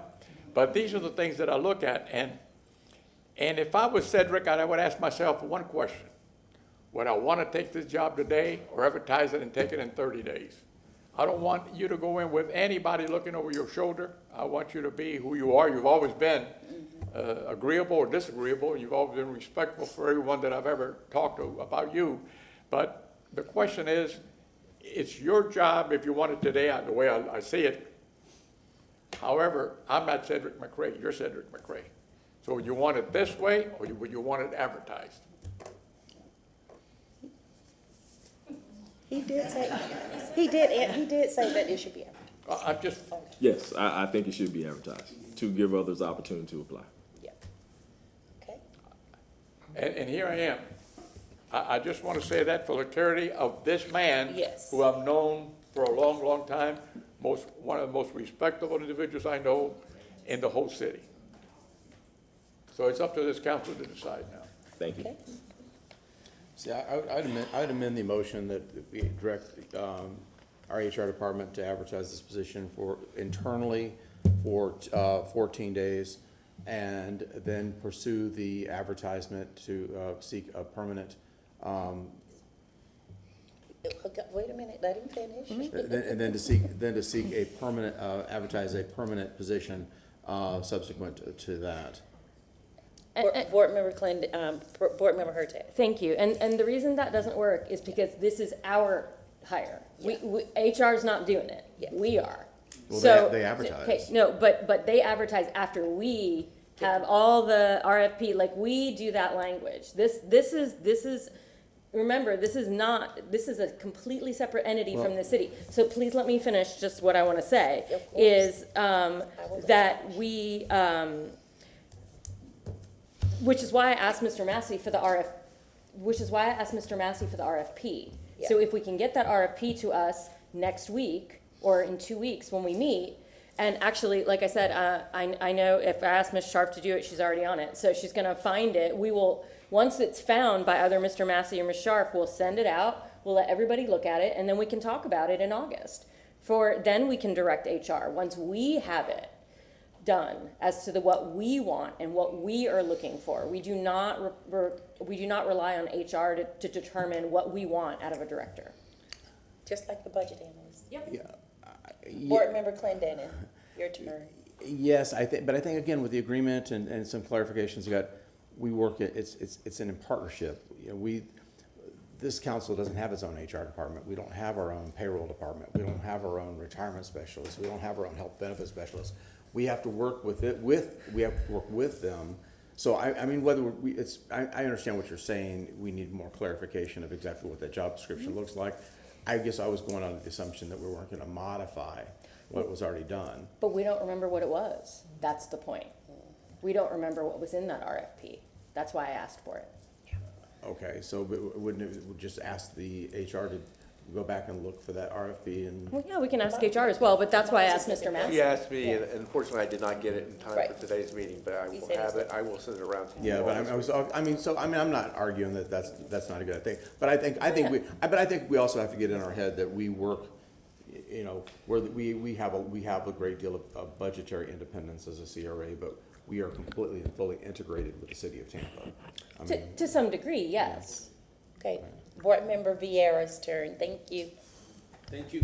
And I want to ask Mr. McCray, I wanted to make sure I understood you right. So is it your preference here today that we advertise for the interim position? Is that what you requested? That's what he said. No. What I said was I was willing to serve in the interim, but the position should be advertised. The permanent position? Correct. The permanent position. Okay, correct. makes all the difference in the world. Yeah, I think Mr.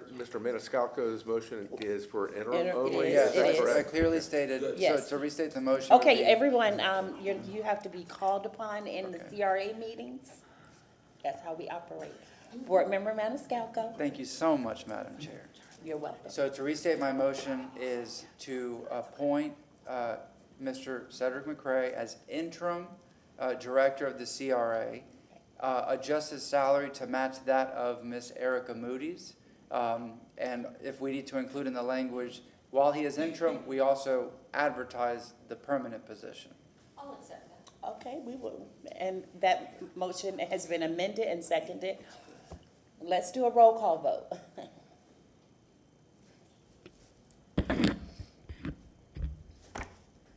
Vera. Yes. Miranda. Carlson. Clendenin. Yes, with, again, my note that I think that it'd behoove everybody if we did have an internal advertisement to give people that expression, but in the interest of moving this along, I'll say yes. Maniscalco. Yes. Vera. He's already said. Henderson. Yes. You missed me. That's the name. Oh, sorry. Hurtak. Yes. Motion passed unanimously. Okay, congratulations. And the staff clapped too, so that's a good sign. That is a good sign. That's a good sign. Okay, Chief, Dr. Chief, do you want to say something? I have a clarification question Okay, on the sure. posting, because normally we have a job description posting, but I'm hearing RFP. So you know, either way, the content would be the board's, you know, again, clarity on the former one or modifying it to the next one, which is fine either way. But I just don't necessarily recall an RFP for the director's position. Understood. Okay, Board Member Hurtak. And I apologize, that might not be the right language. So what we're looking for is, in the interim, whoever finds that, HR, you know, whoever can find that description, if we can have it next week, so that in August we can bring our thoughts to changes, and then this board can approve I'm sorry, RFP is still in my head. The job description. Job description, then we can move forward. Okay. I think, do I speak for everybody for that? There's a general consensus for that, Okay, is there? yeah. Thank Any you. comments? Okay. I just want to make sure, and we will not post until we go through that process. So, okay, so the next meeting, and I'll work with Mr. Swain's office to get you the previous one, make any changes, recommendations. You vote on the final, then we post. Is that clear? Okay, great. Thank you. Yes. Are we gonna do a motion? Anything else? No. Okay, Ms. Feely, thank you. Could I just make one comment on it? If you want to, Board Member Carlson, sure. Yeah, Mr. Bennett, as I said before, the process last time that resulted in Erica worked. And, you know, we got to interview her, but that process resulted in her coming. And I know Nicole and Elise were very involved in it.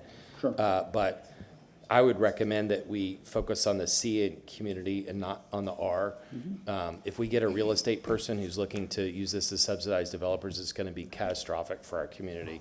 The other thing is, I think you ought to make sure you include the services agreement and clearly explain the lines of authority, because that's the fair thing to do with the candidates. They need one of the CRA positions was posted a few months ago as a City of Tampa position, and that caused a lot of stress for Erica. And we need to make sure that this position and the future positions are marked as CRA positions, and that it's clearly understood by everybody applying that they're going to work for the CRA. They might technically be employed by the city, but that they're working for the CRA. Okay, understood. Okay. Thank you. Ms. Feely. And how you feeling about all of this, Ms. Feely? I'm good. Good. And congratulations on 24 years of service with the City of Tampa. Thank you. I read that on my LinkedIn page last night. Thank you. I appreciate that. Good morning, Abby Feely, Interim Administrator, Development and Economic Opportunity. We're going to go to the budget presentation for the CRA now. I just want to say that while there may be moving pieces, the CRA team has done an incredible job in not skipping a beat, getting this budget ready for you today, here to prepare, here to present for you. And with that, I will turn it over to Courtney Orr, our manager of Downtown, Channel District, and several other CRAs. But this is in order, and we'll kick off there for you now. Thank you. Good morning, Courtney Orr, CRA Development Manager. So I am happy to lead off the fiscal year 25 budget presentation. We are going in alphabetical order of the districts, so we'll start with Central Park, and then Brenda Thrower and Cedric McCrae will do their respective CRA budgets. So to start, we have Central Park, and there's just a quick synopsis of its acreage, when it was established, when it sunsets, and then this is again just fiscal year 25 new monies that we will receive October 1st, and that is $1.4 million with 11% increase over fiscal year 24 TIF dollars. So in this itemized list, you will see how we as managers are working with the community advisory committees to determine how that fiscal year 25 bucket of money is dispersed amongst the different line items. So, in the interest of time, I'm happy to go into additional detail on these actual line items. However, there might be some 4 or 5 things wrapped up into that particular line item, but you'll see that this is how we've dispersed that $1.4 million within the various categories of our standard budgets. And I would like to point out, you may see $0 on all of our graphs. However, it doesn't mean that we have no money in those line items. It means that fiscal year '24 dollars have rolled over. So it is what we feel we need of the fiscal year '25 dollars. If we are lacking in '24, we've supplemented in '25. If we're sufficient in '24, we didn't see a need to put additional funding into those line items if you see a zero listed there. So if you don't have any questions in particular, I'll go ahead and go on to Channel District.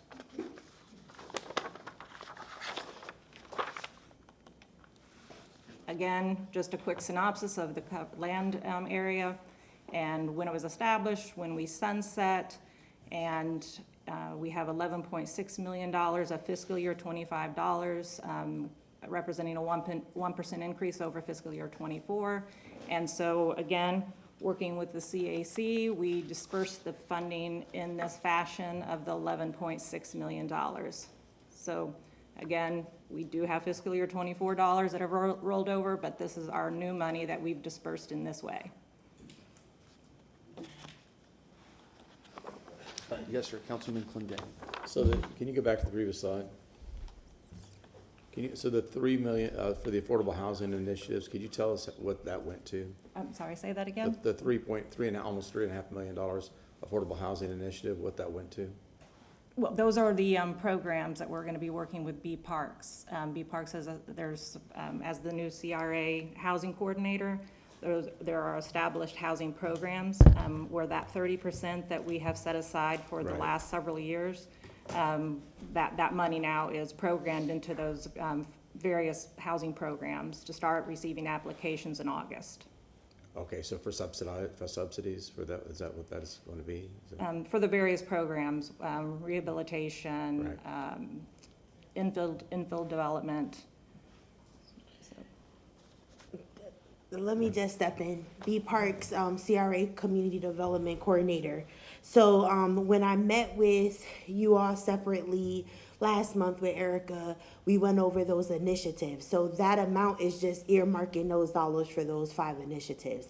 Strategic acquisitions, rehab, down payment assistance, infill development, and of course, creation of affordable units. Yeah, we didn't have that meeting, so can we get together offline so we can go through that and so what that actually looks like in an area like Channel Side? Okay, yes, sure. Okay, thank you. Might be a little.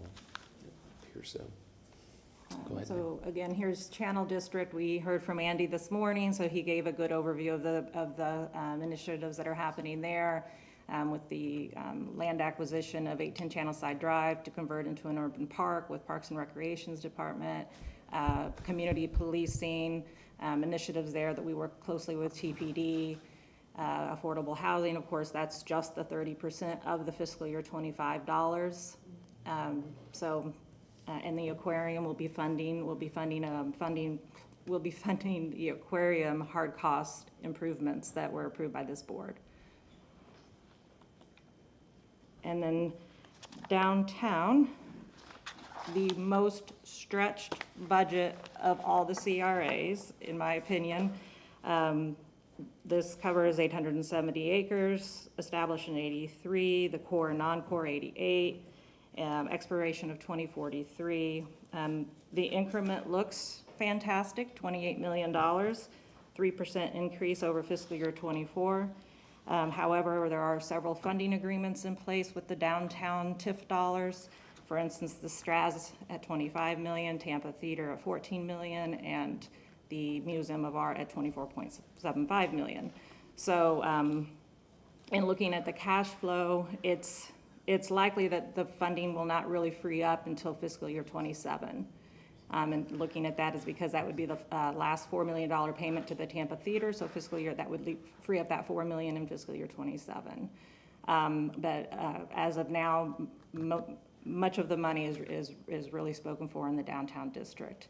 And the $5 million streetcar request, that will come forward to you on August the 8th. So that is incorporating that, or accounting for that $5 million contribution from the downtown budget to the streetcar expansion project. But again, here you can see 28 million and how it was, 28 million and how it was dispersed, working with our CRA, or our CRA CAC. And if you do not have any particular questions up to this point, I can hand over the stage to Cedric McCray, who in now alphabetical order would cover Drew Park.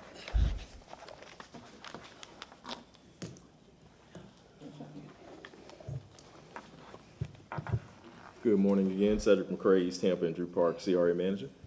And interim director. And interim director, thank you. Thank you. Okay, just a little background information on Drew Park. When it was established, it expires in 2034, so we have roughly about 10 years left. And the increment revenue, which increased, it was a 16% increase at right at $3.2 million. And here's a breakdown of some of the funding and how it will be, has been allocated. And I want to first start off by thanking Ms. Susan Gobble, our budget analyst. She's been a very big help to us as we've navigated this space, especially with some of the changes that we've had here in recent weeks. So a couple of the projects that I'd like to highlight, and Ms. Parks just spoke about some of the residential grants. And with the 30%, we're looking at allocating $1.1 million towards affordable housing initiatives. We do have a couple of parcels of land that have been in the CRA for a period of time and looking to develop, and we'll be having more continued conversations with the Drew Park CAC and the business community and residential folks in Drew Park about what potentially could be placed on that site. We've also allocated right under $1 million at $924,000 for our various grant programs covering commercial, interior, exterior, and our special projects and pre-development programs that you all approved a couple of months ago. I would like to highlight some of the projects that will be coming up in the FY25 year.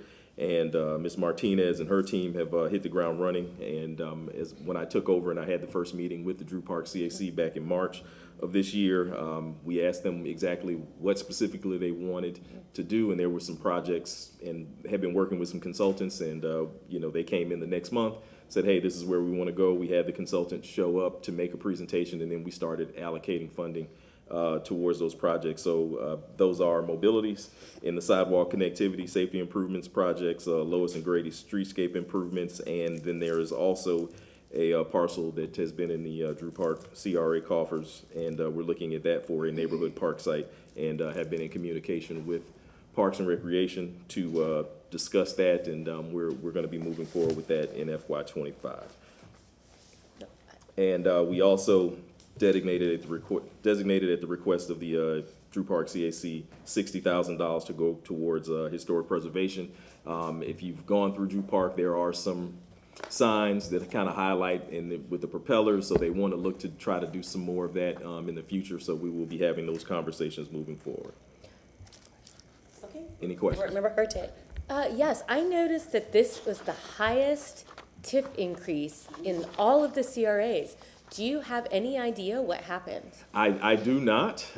We received the updated numbers sometime earlier this month from Ms. Gobble, and I noticed the same thing, but it's good because oh, it's wonderful. Yeah, we have more to work with, and I would imagine because of the tax increases and you know, and property taxes, just whether it's commercial or residential, in the increase, so that we have more money to work with. Yeah, it's probably the commercial, but yes, I just wanted to highlight that and congratulate Drew Park. I know the CAC has been really wanting to do more, so I think that's very exciting. Board Member Miranda. Yeah, if you recall, when Maritza came over to speak about the Drew Park problems that they have and the success that they're having, there's one of the developments right there on South and Cargo Road. A big development came there. I mean, they got like, I don't know, 2 blocks of buildings or something. And they got a lot of people working there. That's one. And then the other one is on MLK between Coolidge and the other road. I forget the name. And all those trailers are gone.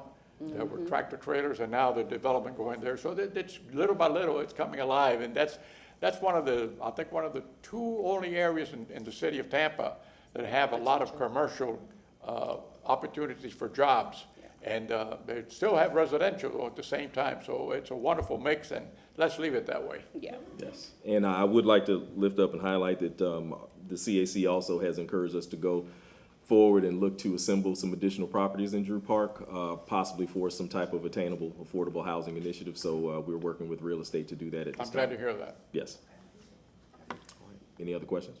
Just for clarification for our rules, we're supposed to let them finish the presentation and then we ask our questions, right? He interrupted with one of I the know, other I'm ones, just so. wanting to make sure that we are. I just want, you know, the new rules, we take a little time to get used to it, but this is budget, so Attorney Massey, can you confirm, should we? You can, although, you know, I think it is, if you've got questions Yeah. about a specific budget for a specific community development area, I think it's appropriate at that point not Okay. to take questions. So it doesn't mount up at the very end. Is that the pleasure of Forget. the board? No problem. Thank you. Because we created rules that sometimes don't work. Okay, thank you, Mr. McCray, proceed. Yes, ma'am. Okay, moving on to East Tampa. Established in 2003, expires in 2034, and right now, with the 19% increase, we're looking at $13.1 million.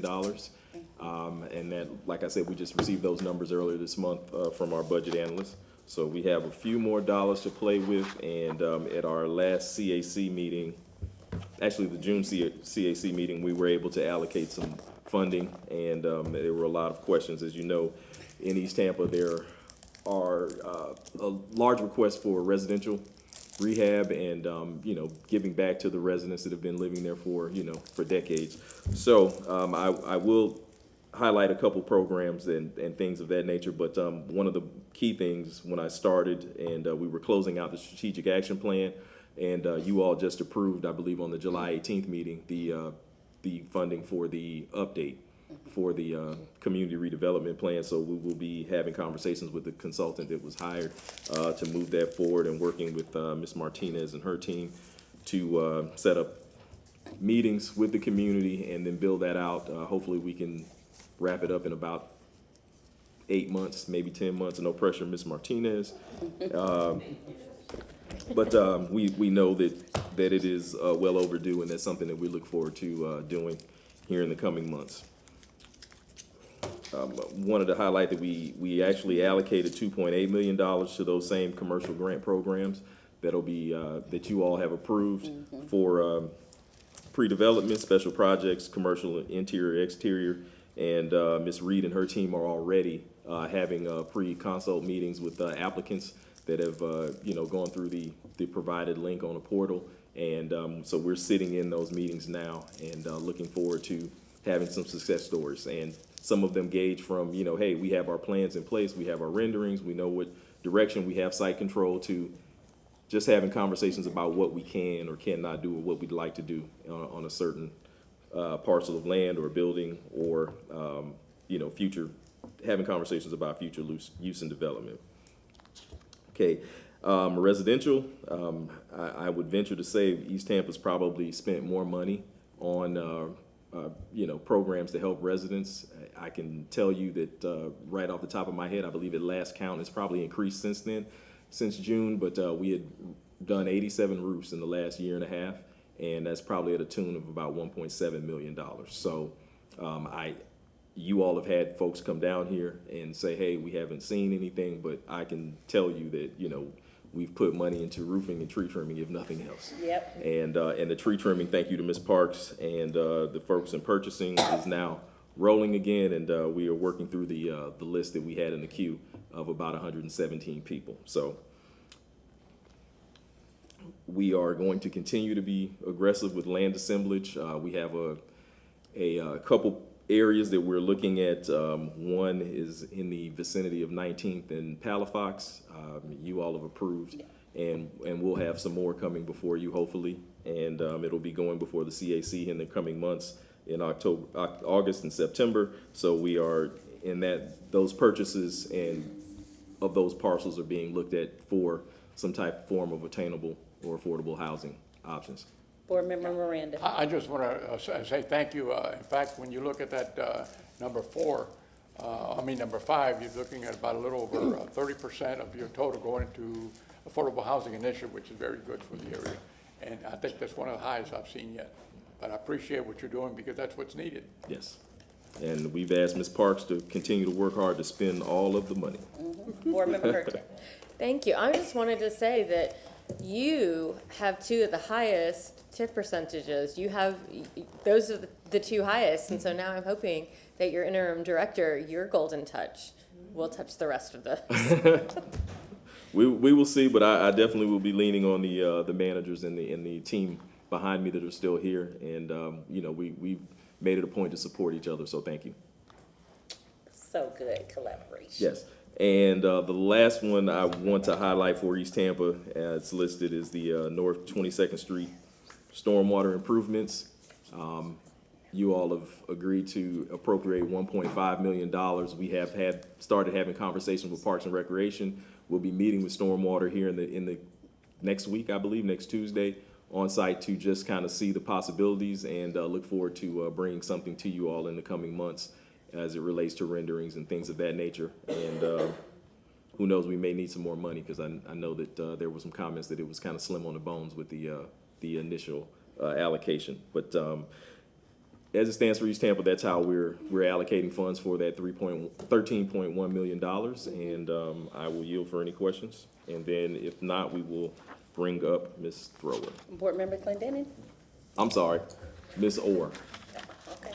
Cedric, congratulations. Thank you. I'm really glad that you have that opportunity, and I think you're going to do a great job in the position. East Tampa is one of the more challenging and also exciting areas in what we have to deal with. And I appreciate the fact that the budget that you presented reflects the goals and the values of not just the community, but I think this board and also our city council board. I would suggest, because I think, as you said, people come down and talk about, where's the money worth, maybe work with Adam, and, we've got a prolific communication team of doing some media and social media stuff, and let's get that out there. Have them publicize and give the publicity and run the flag up the flagpole. Yeah, well, but I think the city, citywide and working through it, and they're pretty good. I'm so glad you said that. We actually have an RFP in the hopper to contract out with a communications firm. And hopefully that'll be coming into fruition and being advertised very soon. Yeah. To assist in that, exactly what you're saying. But right now we got turnkey downstairs, man, or upstairs from here. They've got a lot of equipment, they've got a lot of people, they're very talented. Put them to work.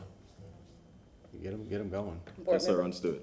Board Member Carlson. Yeah, we decided, I don't know if it's been since you've been on board, but we decided long ago that the CRA would have its own communication processes. And the reason is that the public has criticized the CRA for not investing in very much or not enough. And the whole purpose in creating a logo and promoting that is to not to promote us, but to let the public know that their money is being used wisely. And that has not happened. The communication department, for whatever reason, has not pushed out CRA information in a way that is promoting the CRA. And a recent case is the bricking of 7th Avenue. I don't know if you all saw that, but the announcement barely mentioned CRA. I think maybe it mentioned Chair Henderson briefly, but the press release should have been written as a CRA press release, and it wasn't. And I don't know if it was done in coordination with the chair, but there was no community outreach, no broader communication. It was just a press release that went out. And the result on social media, you all may have seen, was a disaster. The community pushed back against it, and the buzz and discussion online and in person is that this is a negative for Ybor. This is something we've been working on for years, since before I got on council. It's a huge investment in Ybor. It's a great positive thing, and it turned out to be a negative. And so in a way, it was good that the CRA was not front and center on it, but the communication department in the past has worked to promote the mayor, and many times, including some some public records I got recently, has worked against city council members, including me. And so I've talked to Bennett and the mayor about correcting those problems, but the CRA, for the sake of the investors in the CRA, which is the community that's subsidizing them, and the communities that are in the CRA districts that expect effective investments, they deserve to have good communication that shows where their money is going and how it's being used. Thank you. Okay, thank you. Did you want to say something? Okay. Mr. McCray, thank you. Thank you. You want to respond? Go ahead. Sure. Yeah, on the communication, Councilman Carlson, my concern is, and I don't disagree, and obviously that was a decision that was made by the CRA board to have communications for the CRAs, but we have these resources downstairs. I mean, we spend a lot of money on it. There's a lot of people down there. We got a lot of equipment, so man, why not use both? I mean, and I get having the direction, but I mean, I agree, and I saw the same thing on the 7th Avenue bricking. But maybe we need to be more directive and ask and make those requests. And in the past, what was happening, is they would have a press conference on a CRA matter without even inviting the chair. Right. They would invite the mayor, and when Citro was chair, he said, unfortunately, I'm not able to attend a press conference on that Friday or whatever.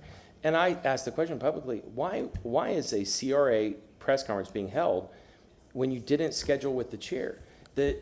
It's a requirement for the chair to be there. The chair is the most important person at the CRA press conference. The mayor wants to go, she can go, but it should be scheduled around the CRA chair, and then the rest of the CRA board should be invited. And what's happened in these last few press releases since the staff has gone is they've converted right back to being promos for the mayor. And I've gone to a lot of, go ahead. but we find out about them as an afterthought. But the case of the several of you are nodding, the case of the bricks of Ybor went terribly negative, and it shows that communication is much more sophisticated than just sitting out a press release. And so, yeah, it's possible with all the resource there, but the chief of staff and the mayor have to give the communication department directives that they need to work in the best interests of the CRA and the constituents who rely on the CRAs if we're going to do so. So maybe we, instead of just throwing up our hands and saying, no, we're not, we can work on facilitating that to make it a better process between the two. I mean, maybe I'm being too optimistic, but. Well, the CRA newsletter has gone out, and I have attended quite a few events where CRA dollars have been awarded, for projects. I can't go to everything, of course, but yeah, I've gone to quite a few projects regarding CRA, so. We'll never underestimate the value of a TikTok. Yeah. Yeah. Okay, very good. And, well, I don't read social media criticism. I think it's discussion we can continue to have how to integrate this stuff. But I know Ybor City has their own communications staff member, and I know that East Tampa was moving in that direction, and that's basically what Cedric was saying, is that it's budgeted for it and warranted. So what happened with that brick? Now, they can utilize our facilities, right? They can still utilize our stations and things like that, but. I do also want to remind everyone that CRA dollars are supposed to be spent on communicating redevelopment work. It is not really supposed to be marketing per se. That is not what the statute allows. It is advertising, not advertising, but communicating redevelopment work that's being done and redevelopment efforts that are being undertaken by the agency. So not necessarily touting your success? That would be. Well, I think you're allowed to communicate to the public how you spent the money. Yes. And that's so this is using CRA. You can put a sign, this is using CRA dollars. Correct. By the way, the one confusion comes when it's a city-owned facility that's being funded by the CRA, because then how do you set up the priority? If it's seen as a city announcement, the public is not going to know that the CRA money was spent there, or if the CRA is an afterthought in the announcement. We need to make sure that the CRA announcements are front and center to these investments. Some of them are huge investments. Yeah. Well, clearly, I just think we need to figure out if we're spending a lot of money and we have to figure out working better together. Somebody's got to take a direction on that. I get your point about the administration has a responsibility to do it as well, but maybe we can push everything in that direction so that we're more kumbaya, and that we're utilizing the resources available to us. Well, we do have CRA communication. I do need to ask, and I know B maybe can help answer this question. Now that you're over in the housing role, who will continue with the process of putting out the CRA communication in terms of the newsletter and the things that we've done prior to you, getting your job? Or do you can answer that too, Ms. Feely, if you know it. No, it's okay. I think, number one, I think we can answer this question for you, and then I would suggest we kind of try to get back on target in finishing the budget But I discussion, agree. okay? And then I think there's some open comments and questions up on the dais this morning related to the communications RFP, also the rebricking, which I know is front and center on the document that is on the CRA newsletter, and Brenda's gonna share that with you. So I'll let B speak to the newsletter and the communications and how we're gonna handle that, but then I would suggest we go ahead, finish up the budget, and then maybe we That can is a pull great this recommendation. conversation back. I agree. Yeah. Thank you. B Park, CRA Community Development Coordinator. So, who's gonna take over the firm once we get the RFP pushed out to the community and we get that firm on board? They're going to disseminate information about the CRA across all 8 districts. That's what it was. Okay, so it's going to be all 8 districts, dissemination of projects, programs, dollars, all of that spent, and you've seen the lovely logo going around town, so they're going to be helping push that information once we get the RFP out to the community. Thank you so much. Thank you, Ms. Anderson. Okay. Let's go back on track as suggested by. Okay, so that puts us at Tampa Heights for the next slide. This will be my 4th and final district I'll cover today. Tampa Heights, 77 acres, established in '05, sunsetting in '43. And we have 2.1 million that has been generated for fiscal year '25, showing an 8% increase. This one is a little restrictive for available funding as well, like I mentioned downtown, because there is a 74% funding that goes to the development district, Soho Capital for Armors for Works. So 74% off at the top of this funding, and Morris can explain. Actually, it goes to the CDD. You have to pay off bonds that are issued by the CDD to put in the new infrastructure to support that redevelopment area. Thank you, sir. Yeah, sorry, thank you for the clarification. Yeah, the Tampa Heights Riverfront Community Development District. It goes, 74% goes there, so that allows less for wiggle room on the available funding each fiscal year. But the things that have been accomplished are the CRP, the Central Park and Tampa Heights. Those CRPs have been updated, and the USF team has been invited, or will be invited, to present in September to give those updates to you. And then I just wanted to point out that arts is a very, very important focus of this group. So we will be diving in very soon with exploring what their art initiatives have been over the last few years that they've wanted, specifically roundabout art. So that'll be the one thing we really dive into here shortly, is how do we accomplish the arts focus that they have, the CAC. And then, if no questions on Tampa Heights, I can turn it over to Brenda Thrower.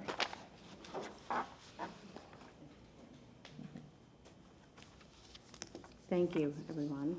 Good morning. I'm Brenda Thrower. I'm the CRA manager for West Tampa and Ybor. I guess I'm rounding out the budget discussion with these 2 districts being alphabetically last.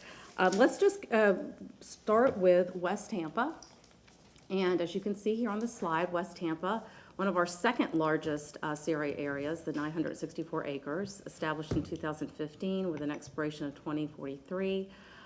It had a pretty healthy growth last year, 4.5% increase, and the current budget for FY25 is 8.9. So as we get into the slides, this is how that 8.9 has been recommended to be divvied up. A couple highlights on this particular on the lineup here would be, number 1, professional services. We're going to be doing a CRP update for that district. They're due for it. All the districts are due for it, but we've been working with our project team on getting that going. So that'll be on the horizon for FY25. The affordable housing, the community is very excited about that. They have been waiting for the programs, and they heard Ms. Park's presentation, and they are really, really excited about, I think they're already in the queue, to be considered for some of those grant programs that are going to be unleashed. The other thing is strategic acquisitions. We are looking for property.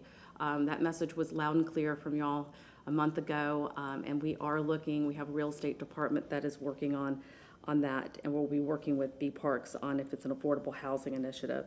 In terms of infrastructure and capital projects, I believe our project team has put probably 90% energy into West Tampa. They have been at every meeting. There is so much that they wanted to do. When I came into this role, there was so much, and they wanted to do everything, and I told them if we do everything, we're going to do nothing, so we need to prioritize. And so they have. So we have the parks that were high on the list to be completed. So Ray Park's already been funded from last year, but we have Salsinas that still is going to need some additional funding for FY25, along with, we're putting some money towards the MLK Center, that park as well. That's been asked about, and so that's in the horizon. We're going to be working on alleyways. We've already done a study on it, but now we're doing a little more outreach with the businesses, and we'd like to see some ideas and concepts come about with the alleyway project and the plan. And of course, Main Street, the heart of West Tampa. We're starting out with a quick build. We've already got some funding put aside for FY24 for that. We want to move forward with the whole revitalization plan. So you're going to hear more about this and more requests coming down to fund the ultimate design plan they wanted to do, and then ultimately the commercial district. The other thing we're going to work on is we have a survey on the street right now for Freedom Linear Park, opening that up. I'm waiting for the results. They're actually due on July 31st. So we will be coming back to you to let you know what the community says. Are they for it or are they against it? But if they are for it, then we're going to come forward. We're working with mobility on some cost of what that would look like, and that would be opening up those cross streets that have been closed from, I think, since 1980. And so that'll be kind of exciting. The other thing I just want to share is historic preservation. You know, East Tampa, Ybor, I'm coming from Ybor, they always had, historic preservation and a design district. Historic preservation, they want to study it. They want to study the buildings. They do not have the local control like Ybor has, but they want to study. There hasn't been a study since 1983 on the cultural resources, and so the CAC put some money aside to study what they have. So we're working with historic preservation on that. And then in terms of quality of life and community improvement, the dollars that we have there, a little over $1 million, that's going into some, of course, we have a clean team that's working along Main Street there, so there's some funding there that's going to continue. We're going to continue doing some upkeep of the district, improvements of the district, some landscaping as well. That is also the area where there is opportunity. So if something comes along and we want to do it, and they have a long list, we have some flexibility in that category to reappropriate money. And that pretty much sums up West Tampa for FY25. Are there any questions? No? Okay, are we ready for Ybor? Last but not least, okay. So I'll move into Ybor City, and I'm going to start, as y'all know, we have two districts. So we're going to start with Ybor 1, the oldest district, formed in 1987, 193 acres, and it has a FY projection of $3.9 million. We haven't been able to just break over $4 million all these years, so we're always holding around 3.9, but it is a 4% increase from last year, so it's pretty healthy. If we get into the slides, again, here we go. Some of the highlights. This is how we're going to divvy up the $3.9 million. We are going to be doing some professional services. You're seeing a zero in that category because I have some rollover coming over, but one of the highlights is a CRP update. If anybody needs a CRP update, it's Ybor, especially Ybor 1. It is the oldest one. We did update it in 2003, but it's way due for an update. And if you look back, there's still some elements, especially when we're talking about art. They only talk about an artist village. If we really want to have and spend money on art, we really need to put some projects and more definition into the plan. So that's priority for the district. The other highlights I'll bring to about Ybor is if we get into, redevelopment investment, the grant programs, I know the grants team the commercial grants team has been taking a lot of applications. We've always had a pretty robust facade grant program in Ybor. The community got on hold, and now those grants have been opened back up. So I know they're getting a lot of applications from the commercial folks there. In terms of affordable housing, we are looking for property, strategic acquisition. So that's where that money is really kind of being looked at right now. We're still exploring other options. And of course, the grant programs are available there, but it's more of a commercial district than residential. In terms of infrastructure and capital projects, oh, I'm sorry, I'm not even on the slide, I'm sorry. Oh, no, wait, I'm sorry, I skipped ahead, there we go. 7th Avenue bricking, you already talked about it. Yes, it's a go. We have money. The RFP that came back to do the first phase of that project was a little less, so I've got some rollover going into next year. Again, we're kicking off that project, and that project is the beginning. It's going to continue to do all 14 blocks. So we're only doing the first 2 blocks, but we are putting money towards that project. That is a highlight. And then the district signage, we're also upgrading some of the old signs. You've all seen how those have gone into disrepair. We're working with a contractor to do a whole overview, both in Ybor 1 and Ybor 2. And then Centennial Park, we have not forgot about it. We're putting some money towards that again so that we can start to hire a consultant to really look at that park and find the highest and best uses and design for the park to accommodate what that park is, all the users of it. And then in terms of quality of life and community improvement, our YES team, we contracted with Block by Block almost 2 years ago, and they have done a phenomenal job. We want to continue that contract. It's under a 5-year. This is our YES team. This is our ambassador program. These are the guys in yellow shirts. They're actually up for 2 awards this year, so they have been doing really well, working with the community and the business community, and things have had a tremendous change in Ybor because of that one contract. And then other things we're just doing is intensive pressure washing. Ybor gets dirty, you all know that, and we have to maintain a higher level because of the impact that the district has with all the special events and the activities, so we're continuing that.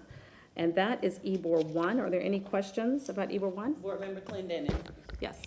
So brick paving, I know Councilman Carlson had initially brought it up earlier.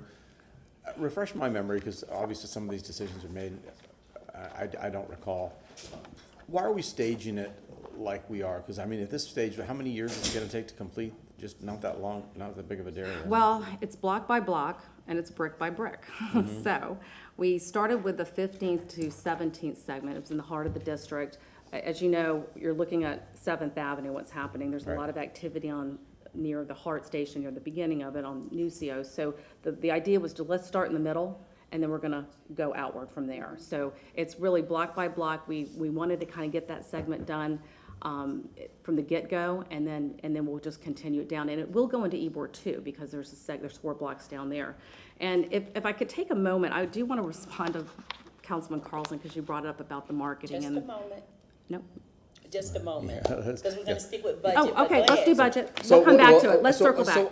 So on this, is it just money that kept the project from being completed as a whole, or is there was it more of a logical reason why to do it the way it is? Because I've seen, as Councilman Carlson alluded, we see a lot of pushback and a lot of negativity towards the way it's being done. Help me understand, because The way, okay, and I'll take you back a little bit. We did a streetscape project back in 2000, and originally the contractor wanted to come in and just close up all 7th Avenue and do it. That doesn't work. It doesn't work in a commercial district. We have to go block by block. It has to be funded block by block. So that's the reason for doing it that way. It's less impact on the businesses. You're able to get it done. And I think once we get the first phase going, it's gonna move a lot more smoothly. Right now, I have enough money to do another block. So once we finish this one, then we go on to the next block. In addition to this, we just don't close down the block. We're putting in a windscreen. It's going to have Tampa CRA all over it. We're going to have business signage. I already have it done, ready to go on Monday morning for the businesses to help them navigate this. We want to get in quickly, get in and out, because I think the negativity that you heard was, how long is this going to take? And that's, you know, the idea is to try to do it as quickly, as expediently as possible. So what is to get the entire bricking, how long are we talking about getting it all done? They think it'll be done within 2 weeks per block. 2 weeks, but I mean, what's the duration of getting it all done? All done? Well, it's gonna be over time, and it's gonna be based on funding. I'm gonna need about $200,000 per block to do. Right now, the first cost came in a little over $200,000 per block. So we need funding and we need bricks. Okay, so we're talking like, how many years? If it was me forecasting, I'd like it done within the next 18 months, 2 years. So you can get it done in 18 months? I think we can keep moving. If you had the funding, okay. That'll be the goal. Yeah, okay, that seems reasonable. That's worth pushing back on. The other, so I mean, I appreciate you hit on the fact that East Ybor 1 is a commercial district. The money that you've got, that the previous council had set aside for affordable housing, how are you spending it? We're looking at land right now. Is there land available for that amount of money? There is land available. We're looking, we're That we working can with our real afford? estate department. They're exploring it. That's really what the CAC has asked for, to really do a whole thorough look at not just Ybor 1 and Ybor 2 for acquisition. So that's where we're at right now with it. The programs are all available to everyone if they want.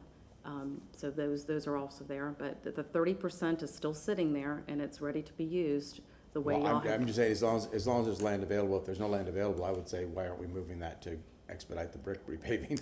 And then, I can come back to you on that though. because I mean, if it's just, if it's a very difficult task, because I know the land and it's a commercial district, you know, you weigh it out, are we sitting on this, waiting for the perfect, like, I think, were you the one that just said that? You know, let's just get it done, somebody just said that a few minutes ago. If it's just money and it's just financing and it's just sitting there doing nothing right now, maybe we should think creatively to expedite that project. Okay, thank you. You're welcome, thank you. Any other questions on Ybor 1? With Ybor 1, Board Member Carlson? Is that including the bricking? You were talking about bricking. We is did, that- we talked about bricking. So the thing, I was just back with my aide looking up quickly the press release and everything, and I'm gonna get some of it printed if I can. But it's evident that was not sent out as a CRA document.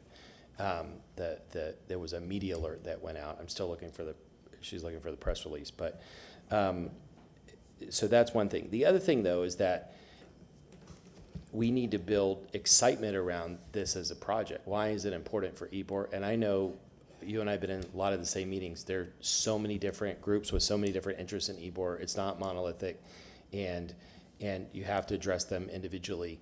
But it is more than just having a press conference. It is explaining to the groups there what we're doing, building excitement. As I said, this was discussed.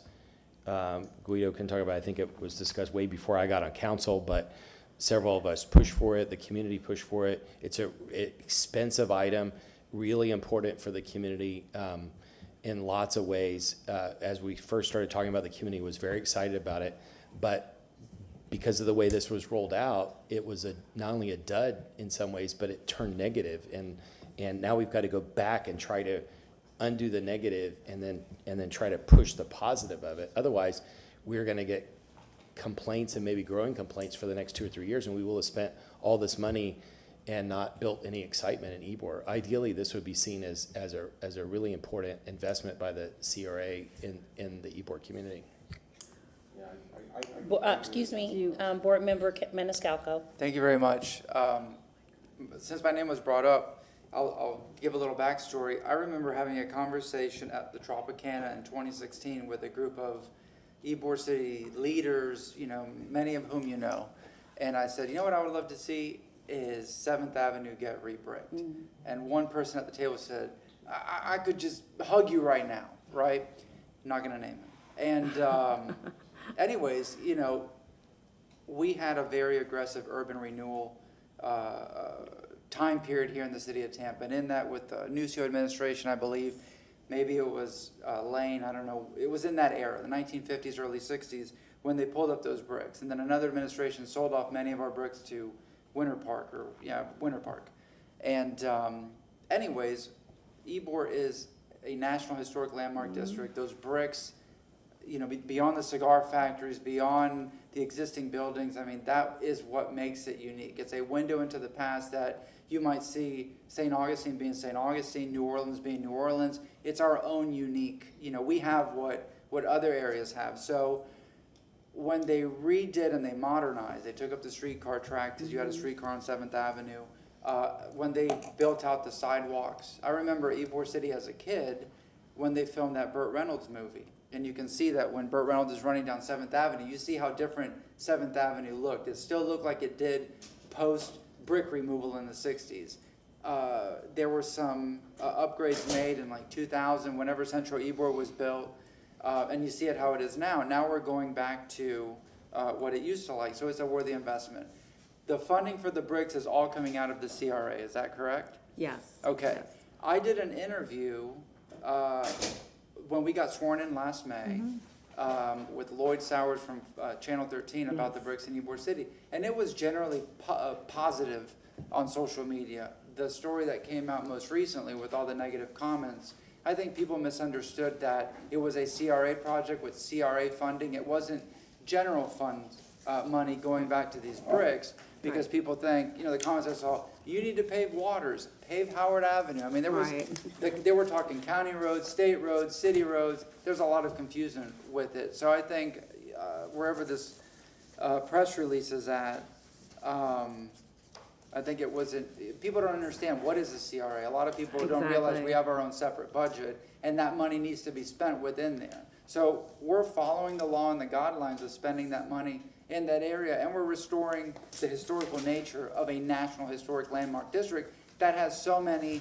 restrictions, because you can't build over 3 stories, you have a barrio Latino, Ybor is very special and unique, and it's there's a lot of protections in place to prevent and correct the wrongs from that urban renewal period, that period of time where it was neglected, you know, the interstate divided it. I mean, there's just, I'm not gonna go into an hour discussion, but these are safety measures that are put in place. The CRA is there to revitalize that area, and this is going into those goals and guidelines. We're reinvesting that money into that area. I wish I could go back in time and not pull up the bricks, but in that era, because I've talked to Mayor Greco, I've talked to the old timers, the leaders of that era, and they'll say, you know, it was old. I go, why did you tear down that building? It was old. The roof was more valuable than the building, and we needed the parking. I mean, I've heard it, I'm not going to get into it, but I've heard it so many times, you know, it was new and modernization and whatnot, and, you know, this is part in that restoration of that history. Thank you. Okay, thank you.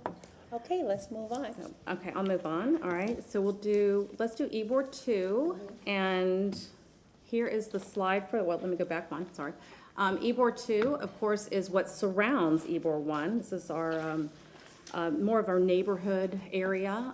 This is 216 acres, established in 2004, and it expires the same year as Ybor 1 in 2034. Look at the healthy increase, 12.6. I think this is topping. I know Cedric had some that were really high, but this is a pretty healthy one. This area really has tremendously grown, and again, it has a lot of new projects that are coming on board down in that area. If we go to where we're going to be spending our FY25 dollars, we're going to be looking at, again, doing the CRP update. That one as well. With Ybor 1 will be done kind of together. We'll have to have two plans at the end of the day, but we're hoping to kind of do at least our community outreach in a consolidated way. So we've got some money there.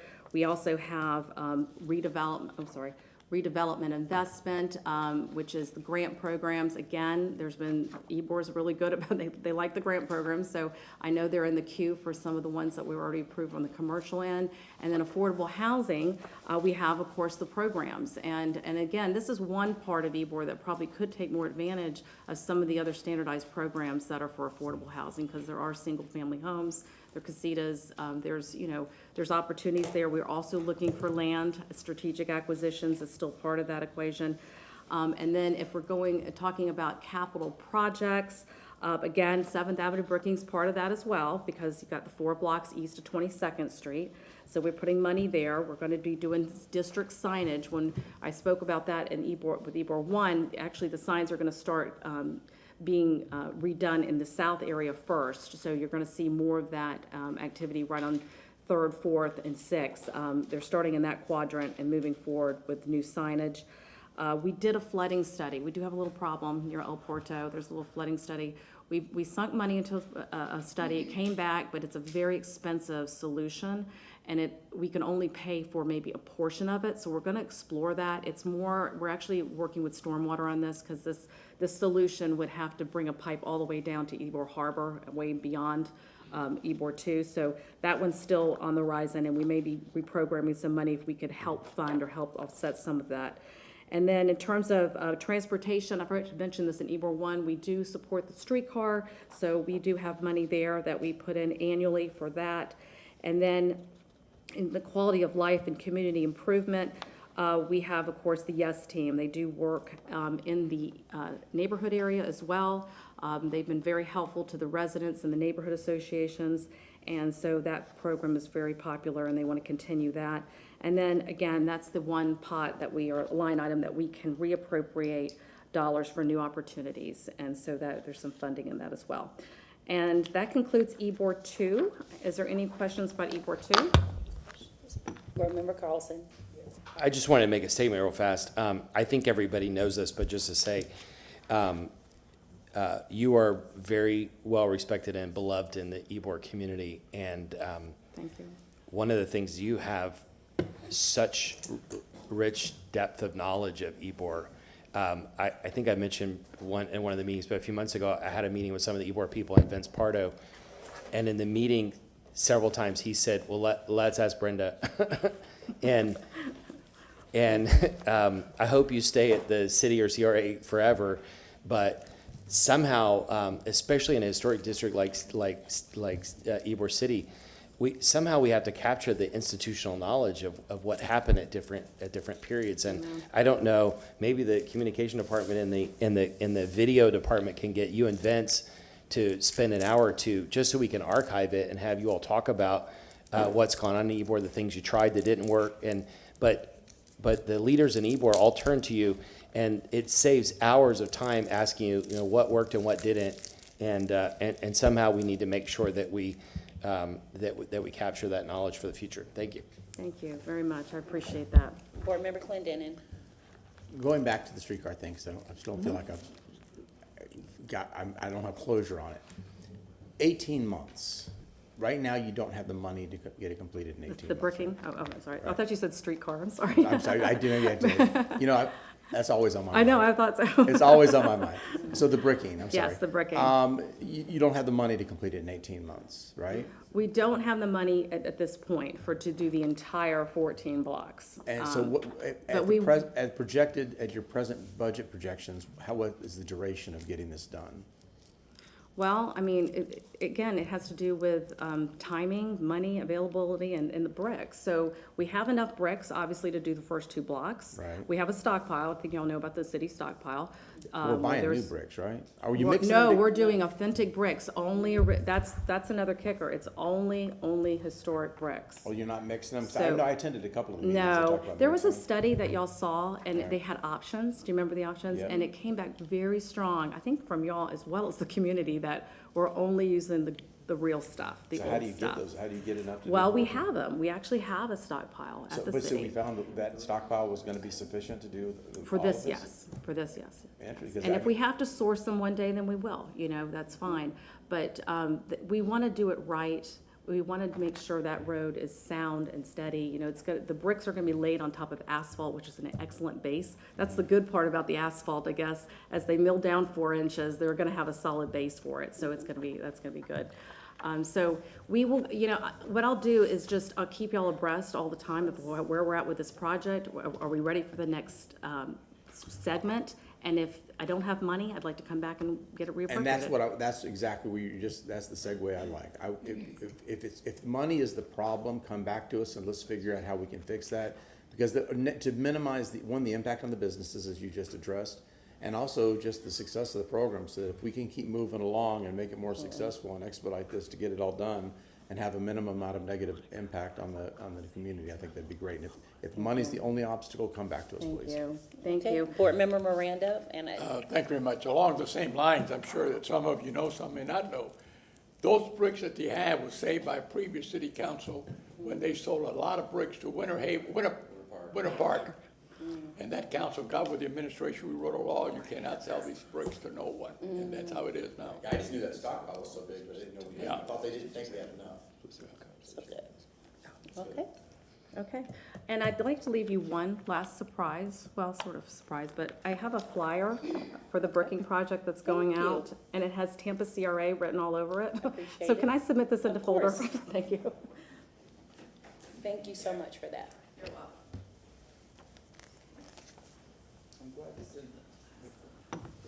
Okay.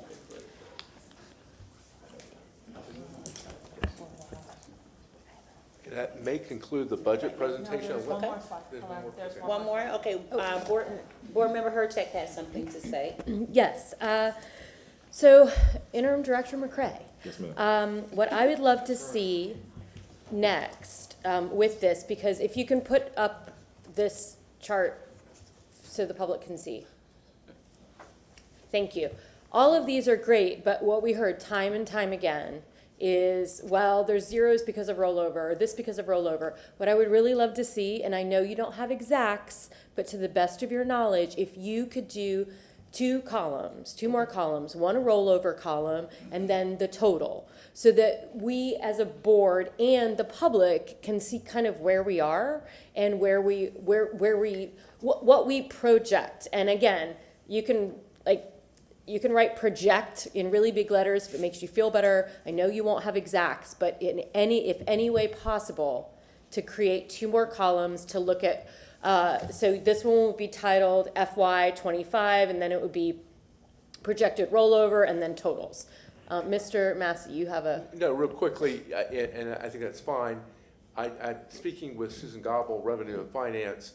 They will not have exact numbers until we close out of course not. this next year. We will do a budget amendment in order to roll those numbers, exact numbers over. Exactly. And so that, I know it won't be exact, but I also know that in your heart of hearts, for 90% of those, you're pretty sure, because we can't spend them until we do X, Y, or Z. So most of the time, we'll have that. So that is, I don't know if that's just a request or if I need to make a motion for that. Did you want to set a time? Exact Yes, date when for that the comes future? back in September for us, Okay. because obviously we need to be able to make the, to approve the budget. Attorney Morris. Yeah, correct. I was going to try to bring back the resolution approving the CRA budget at the August meeting. So I'd need to see that in August then. So if we can have it in August, that'd be great. If not, we could, we could wait until September. We do need to get the budget approved by you all before the final budget is approved by the city. Yeah, but we have time. Correct. So, yeah, that would be, so, we have a aspirational goal of August, but if not, and also, while it wouldn't be in an on-base, if you have them, maybe the second or third week of August, you could always just email them to us. And then that could also be, I know that these budgets go on the CRA website, so that could be updated if people wanted to look. So that would be my request. If you can't get it to us by August, let us know, and then we can wait for the budget approval until September. Thank you. All right. Ms. Parks, did you want to say something? We have one more Okay, slide. one more, It's okay. based on the affordable housing Thank you. information, and let's see Perfect. where we are. No, I think it's not in there. Not in there. Okay. Well, then that concludes the budget for FY25. Thank you. Just nothing, no action. This is informational. Get your questions, any adjustments we need to make before we bring the budget back, including her tax question about what's being rolled over. So that information will be provided before we give you estimates, before we give you the final budget for approval. Okay. Can I say one thing? Board Member Carlson. Yeah, because of sunshine, we can't talk about this outside of the room, but I think we need to further, not now, but we need to further define what role we want the CRA staff to play in affordable housing. Before everybody left, what was happening is that the CRA was going to pay for people to be embedded in the housing department. I disagree with that. First of all, I think it's illegal, and Morris may disagree with me, but I think it's not the role of the CRA money. Again, we're supposed to watch out to make sure the CRA money is spent effectively, because what we're not doing is fixing roads and parks and things, or building fire stations in other neighborhoods. And the purpose of the CRA housing money is not to subsidize people to sit in the housing department. The purpose is to subsidize housing projects or work on the infrastructure that leads to housing projects. And I think we need to further define, we don't have time today, but further define what role the CRA should play in that. I believe the CRA should not be project managers. We should just be grantors. We should get in applications based on the process that Erica and Elise were creating, and we should provide money, and then we need to provide oversight, but we should not be deeply involved in building the affordable housing. And we definitely should not be involved in subsidizing positions inside the city. And there was at least one more position that looked like it was going to be a subsidy. Real quickly, were in the services agreement a couple of FTEs that were being funded by CRA dollars for housing and arts. Those positions, though, and I've made that clear, and I'll make it clear publicly to Mr. McCray, but I made it very clear to Ms. Moody, those positions, those people must work solely on CRA-funded projects. They cannot work on general housing projects or general arts programs. They can only work on CRA-funded programs. Since you brought up that other position, if I could, the thing about arts is that the department within the city primarily does public art, and there's ordinances related to that. Morris and I have been around talking about that. To the extent that the CRA funds public art, it must be done in coordination with that department. But arts go way beyond public art. There are a lot more things, especially in Ybor City, that are happening related to the arts. And so we need to make sure that if we do fund an arts position, that person is able to have a global view of the arts within those CRA districts, and they're able to interface with the arts leaders and investors to make sure. I can give you lots of examples, but we need to make sure that we take a global view. If we're just simply focused on public art, it's going to limit our ability to affect economic development. Thank you. Thank you. Abby Feely, go ahead. Good morning. Excuse me, Board Member Hurtak has something to Thank say. you, yeah, because it's actually was in this number. No, it's fine. Go ahead. I just didn't see you. Thank you. So in the monthly report, that also included, in the documentation and on base, had the redevelopment services agreement. So I'm gonna ask Mr. Massey, I noticed that they're just the last two. Do you come up with the suggested agreement?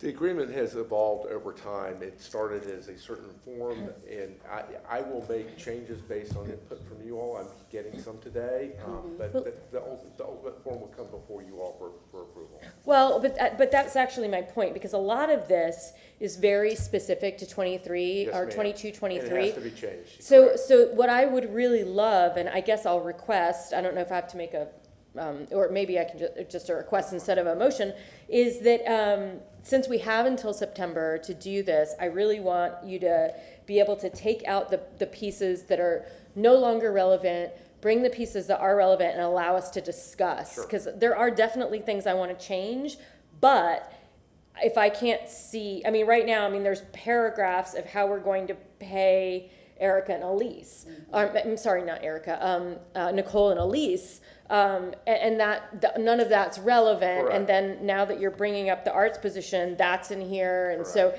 and obviously the percentages are different, so it will be different. So I'd like to see a red line? Yes, a red line copy. So to just bring it down to what we're looking at, and that way then we can know what we can really modify. Sure. Because right now I can't really see the modifications because there's too much wrong or too much not correct to how we're. Ms. Moody is the one who submitted to you the form Yeah. that's currently in effect. It was drafted in a specific time frame to address specific issues at that time. We are in a different time frame. It's going to have to be changed. And so we'll come up with a draft, and I'll get that to you all. hopefully by the next meeting, so. Oh, wonderful. I was gonna ask for that. Thank you. Okay, so not a motion. Thank you. Ms. Abby Ely. Thank you, Chairwoman. I'd just like to take a moment to clarify that those positions as directed by this board to serve the CRA housing needs, one of them has been filled and is Ms. B. Parks, and she is leading the expenditure of CRA funds in relation to affordable housing. There were 2 other positions that have already been posted and are in the process of being filled. So those 3, which if you'll go back to even when we started with housing and looking at the CRA's expenditures, and there was frustration as to why the housing department was, they were taking them in order, whether they were in a non-CRA or in a CRA, and then it was this board's direction that we need dedicated people just to address the funds that have been set aside by the CRA to support affordable housing within those districts, and that is what has been done.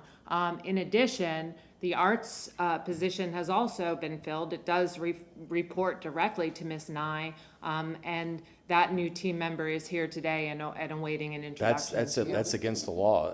It cannot Board report to a Member city. Carlson? That position has to report to the executive director. I don't know how that happened.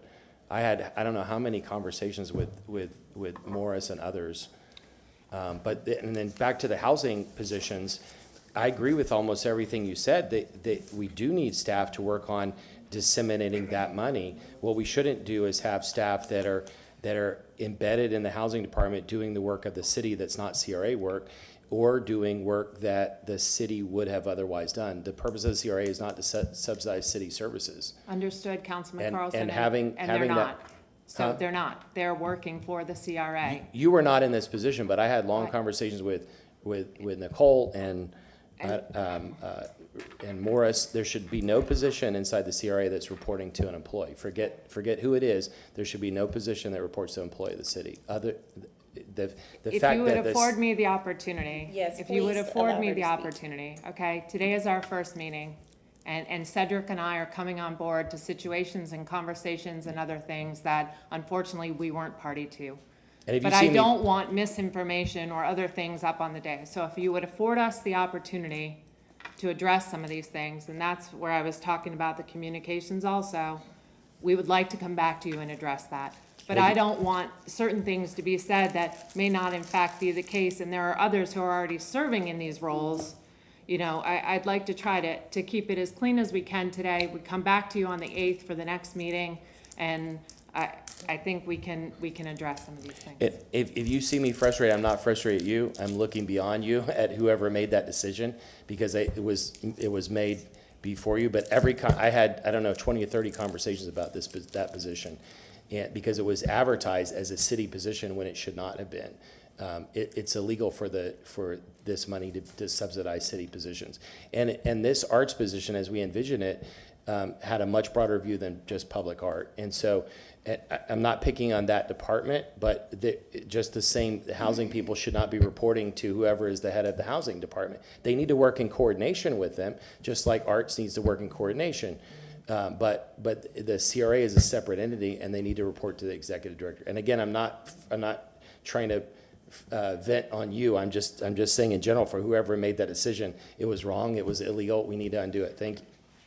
Okay.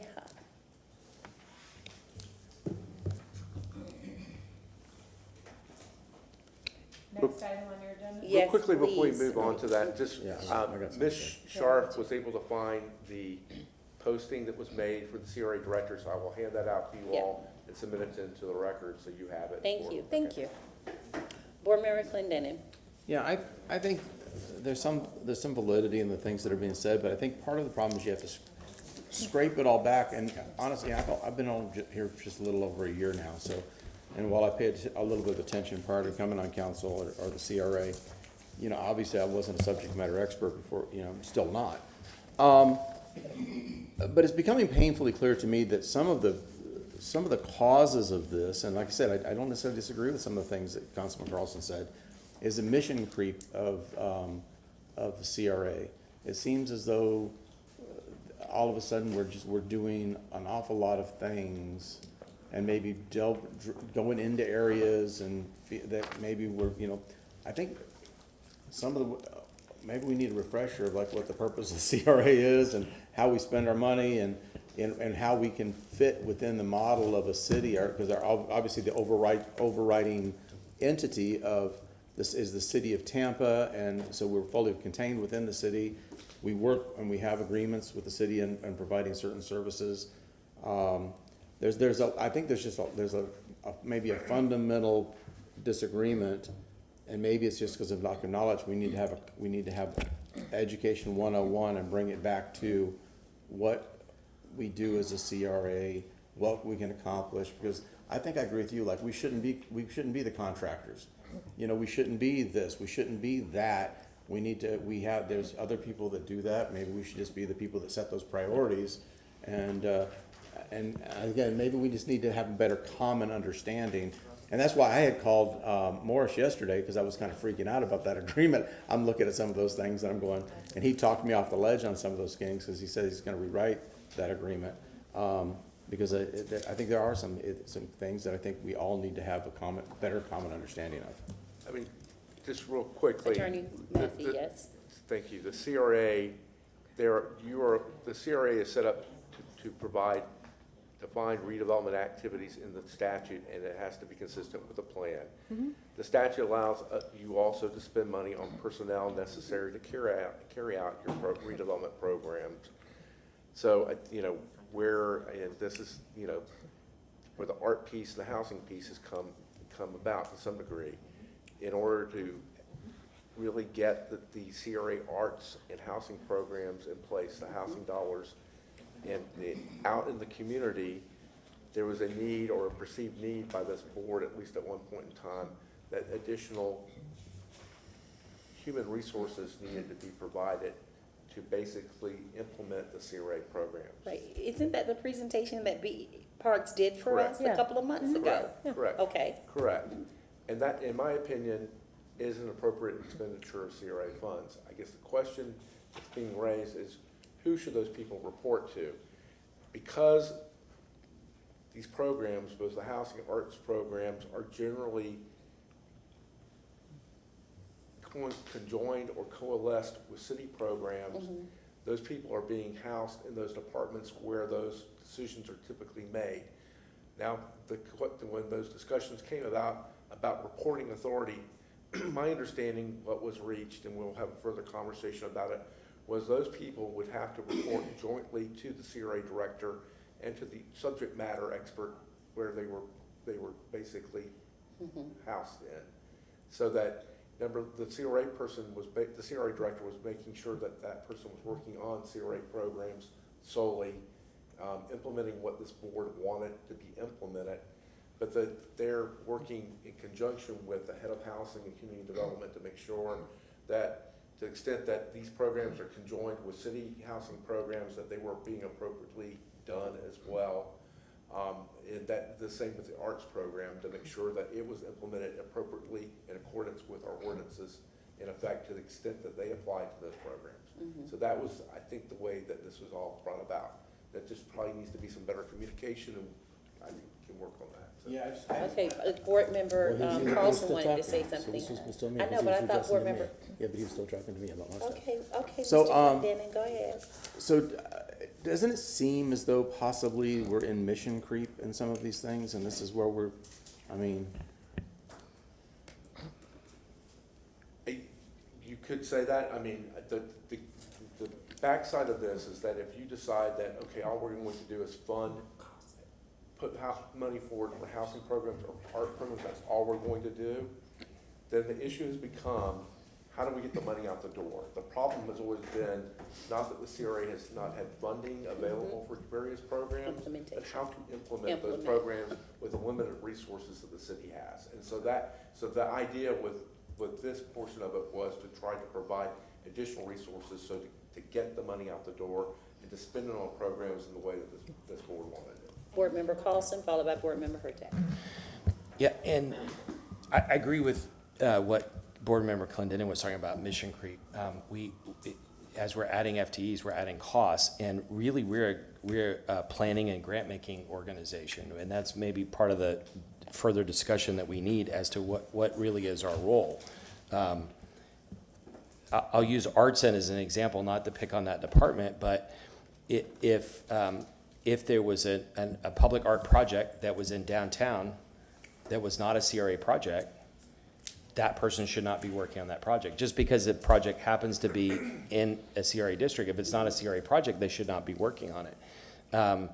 And the last I understood, Morris, from maybe talking to you or Ms. Moody or Nicole, is I thought that the arts person was going to be embedded in that department 2 days a week, and then the rest would be with the CRA staff. I don't know the details of that, but I do recall that there was going to be some sort of rotation. It definitely for that, was yeah. not. Yeah. It definitely was not a dual reporting structure because they can't report to other departments. And a similar one would be, let's say we were investing in a lot of roads like the bricks, and we hire a transportation person. It doesn't mean that they would report to Vic or Gene. They need to coordinate with them, but the role of that person is solely to make sure that the CRA money is being spent correctly.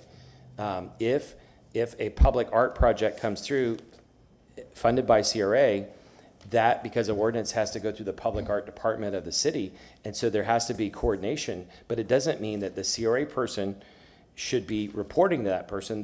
Their job solely is to make sure that the money is spent within the guidelines of the law and the direction of the board. Thank you. Thank you. You know, if we're really talking about the mission of the CRA and mission creep, you know what mission creep is? Replacing the bricks on 7th Avenue. And this is why. The CRA is for 3 things: slum, blight, and affordable housing. The state has made it very clear. And to me, yeah, disease. And the bricking of 7th Avenue does none of those. Does none of those things. Mm-hmm. So while I understand, I mean, it, like on its face, we've found a way to tie that in, and there's nothing wrong with that. But if you're talking about what we're supposed to be doing, slum, blight, affordable housing, and you have now twice today talked about taking affordable housing money and using it for something else. So if you really want to talk about mission creep is the things that are not slum, blight, and affordable housing. So, Board Member Clendenin. So it's not that I'm saying take money from affordable housing. My concern is in a couple specific areas because of the cost of dirt and what is the highest and best use of the money at that moment in time. So if we're not spending that money right now, if there's nothing to spend it on, I mean, and we're waiting for a project, so I might say smartly, why would you sit $2 million in this account, and yet we have a need that needs to be funded right now, but we don't have that, there's nothing to spend that on. Why not get that spent, and then we'll just supplement that money when we need to? well, and I appreciate that, which is actually why one of my motions for Mr. McCray today is going to be, because I think this would help us as a board, because we keep talking about this money that we haven't, we're not holding any money. There's no money that's just sitting there. There's money that's being allocated to a project that hasn't been able to start yet, because if one thing I've learned in these 2 years, government is slow. Because it has to check more boxes than the private sector does. So one of the things I'm going to ask from Mr. McCray is a list of projects in the pipeline by CRA. Do you plan to do that under new business? Yeah, but I just want to let you know that that's something I'm already going to be asking for, and their status, because I think that will help us as a board know where the money's going. Yeah, but that's what I mean. Real estate acquisition. Yeah, that's what I mean. Like, what are their goals? Okay, so we're gonna move on to item number 4. I just want to ask Mr. McCray, after listening to all this, you still want this job? Item number 4, let's go. CRA feasibility for the HART bus stops. Do we have a staff report on that? We continue that? Yes, final. Remove to receive and file. Did we Receive and file. we need the motion to remove and receive and file. So move. Okay, all those in, yeah, we didn't do it during the, who said? Okay. Who wants to receive and file it? You said? I'll do it. Okay, and second by Clendenin. All those in favor? Aye. Okay. I'll move the And now the approvals. required approvals, did anyone want to pull, discuss the waiver for Lake Avenue? Anyone had any questions on anything that's required approvals? So can I get a motion? I did. Okay, thank you. And second by Board Member Maniscalco. All those in favor? Aye. Any opposed? Motion carries. Okay, Ms. D, we made that easy for you. Ms. Feely? No, I just want to make sure you had jumped to receive and file on 4. Yeah. And then 5, I thought you had already continued when you Yeah, we opened the did. agenda. We did. 6 was the appointment of Mr. Alonia. Did you handle item 6? Yes, we just received. Anything yes. under receipt, That's a Okay. required approval. It didn't Under require required discussion. approvals, they can do it under Got a it. single motion. Okay. basically Yeah. committee For 6 and report. 7, Yeah. okay. Right, so now Just- we're gonna move on to new business. You got it. Okay, we'll start with Board Member Miranda. Vieira. Maniscalco. Clendenin. Yes, because it was discussed by, Andy Scaglione was talking about park property in Channelside, but I think it's an issue as we grow, and as he was brought up, 4% available land in the city of Tampa. I think we have this problem. Obviously, we're only concerned about the CRAs as we sit here as a board, but north downtown, Tampa Heights, all these areas, I think we have to seriously start talking about real estate acquisition for park property. I think that's, because we're gonna end up in the exact same situation we're in right now with Channelside, with the, very limited or postage-sized properties, where there are parcels available in some of these other areas. I mean, there's very little green space in Ybor City.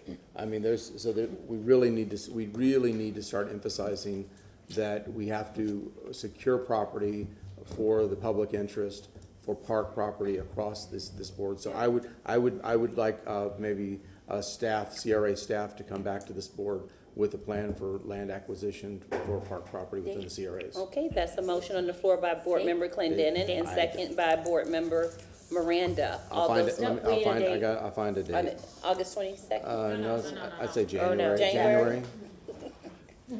You gonna look on the calendar? What would you suggest? I would, that's a pretty hefty pull. Okay, so now I January. would suggest 6 months or Six- some Okay, time to March be able 13th? to do that work. And I think this may require some coordination with parks staff, because I think Right, they've right. come up They with have a a master plan. They have a plan. master plan as well that they. Okay, so March 13th? March 13th is Okay, so March the agenda. 13th. Can I make a suggestion? Yes, sir. If you could keep that motion, but maybe make it another one, just to ask someone to come back to recommend a process, and that could come back faster. So not to have done the analysis, but just to recommend an approach. What would that look like? Like, do they start with the master plan of the parks? Do they start with the CAC? I would assume that would be what the March 13th discussion would include, something. to But that what effect, yeah. sometimes staff spends a lot of time on something, and they get to the end of it, and they realize that they didn't get exactly what we wanted. So what your concern is that they'll come to us with the solution and not be part of the process of the acquisition? What I'm suggesting is just clarification of, a short discussion on clarification of the process and what we want the outcome to be. Does that make sense to you? Like in September or something. Not in March. Do you think that would be helpful or not? Well, let me tell you, this is part of my concern. We're in a situation now where we have a vacuum of staff, and what I don't want to do is also overburden a limited, because I mean, Ms. Fieldley has now accepted, she already had 3 jobs under one job classification. Now she's taken on a couple of others. So I mean, CRA is not her job. but I mean, a lot of these folks that are gonna have to go through, this is gonna have to go through. I don't want to overburden staff on this, so can we just go with March, and then if it's not what we want, we can. That's the motion you made for Yeah, but I'm March saying, but I'm 13th. just asking Bill, if we just go with March, can, It's okay with me. The thing is, when you make a motion, the staff will follow up with you. They might follow up with each of us individually. Right. And all I was suggesting is bring that out to a discussion about, an open discussion about what expectations, well, but it's fine. how about I do this, as we work from now till next March, I'll have offline communication with staff about this, and then I'll bring it up in maybe briefings during subsequent meetings before March, to tell you what I know about what's going on. It's a big, good idea, so. Okay. Okay, so we have a motion on the floor by Board Member Clendenin, second by Board Member Miranda. All those in favor? Aye. Any opposed? Motion carries. Board Member Hurtak. Thank you. My first one is the one I talked about before with Mr. McCray, a list of projects in the pipeline. I'm thinking of things like, I know the RFP is ready for Army Navy, but it's not out yet. Why? The East Tampa Accelerator. We've got some projects that are in the pipeline. So I'd just like to know the projects in the pipeline and their status. And I don't know. I'm going to guess, I'm going to ask that so I know your teams, and I know Miss Moody left everybody super well organized. This may be as simple as printing out a sheet. This also may be a little more complicated. So I'm going to give you until our September meeting, which is September the 12th. Yeah, the September the 12th. For that, and I will talk with you offline a little bit more about what I'd like to see in that. And then the second thing I'd like you to do, you as interim director, and then any staff from HR, I'd like to get an update on those 2 positions that we really need to hire that will help you in your interim role and the CRA going forward. Those are the communication and community engagement, and then the operations and contract supervisor. Are these motions? Yes. All grouped together? Oh, I'm sorry, no. The first motion was the list Okay. of projects in the pipeline. All I right. apologize. Do I have a second on that? All those in favor? Aye. Any opposed? And then my second one is getting an update in August, because it should just be able to be quickly verbal, on August 8th about the positions and because I know they were halted, and so what we can do to get those started again. Second. Okay. We have a motion by Board Member Hurtak, second by Board Member Maniscalco. All those in favor? Aye. Any opposed? Motion carries. Board Member Carlson. Motion to receive and file by Board Member Maniscalco, second by Board Member Miranda. Mr. McCray, you have something you want to say before we?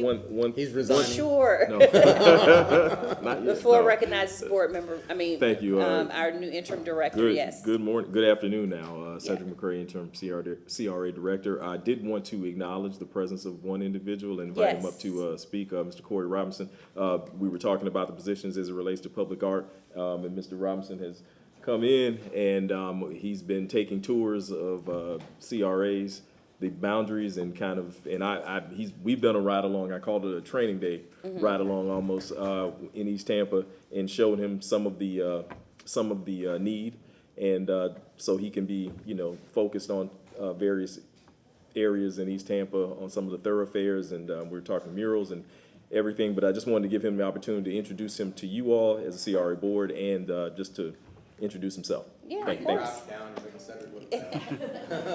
Welcome. Go ahead, sir. Thank you so much for the opportunity to have this position and be in front of you all today.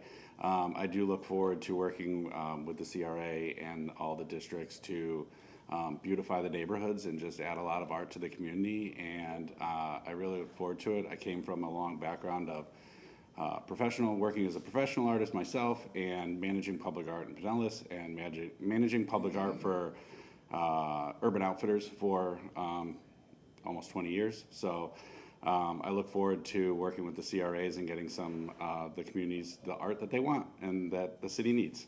Well, thank you. Thank you so much. Thank you. So we have a motion received and filed by Board Member Maniscalco, second by Miranda. All those in favor? Aye.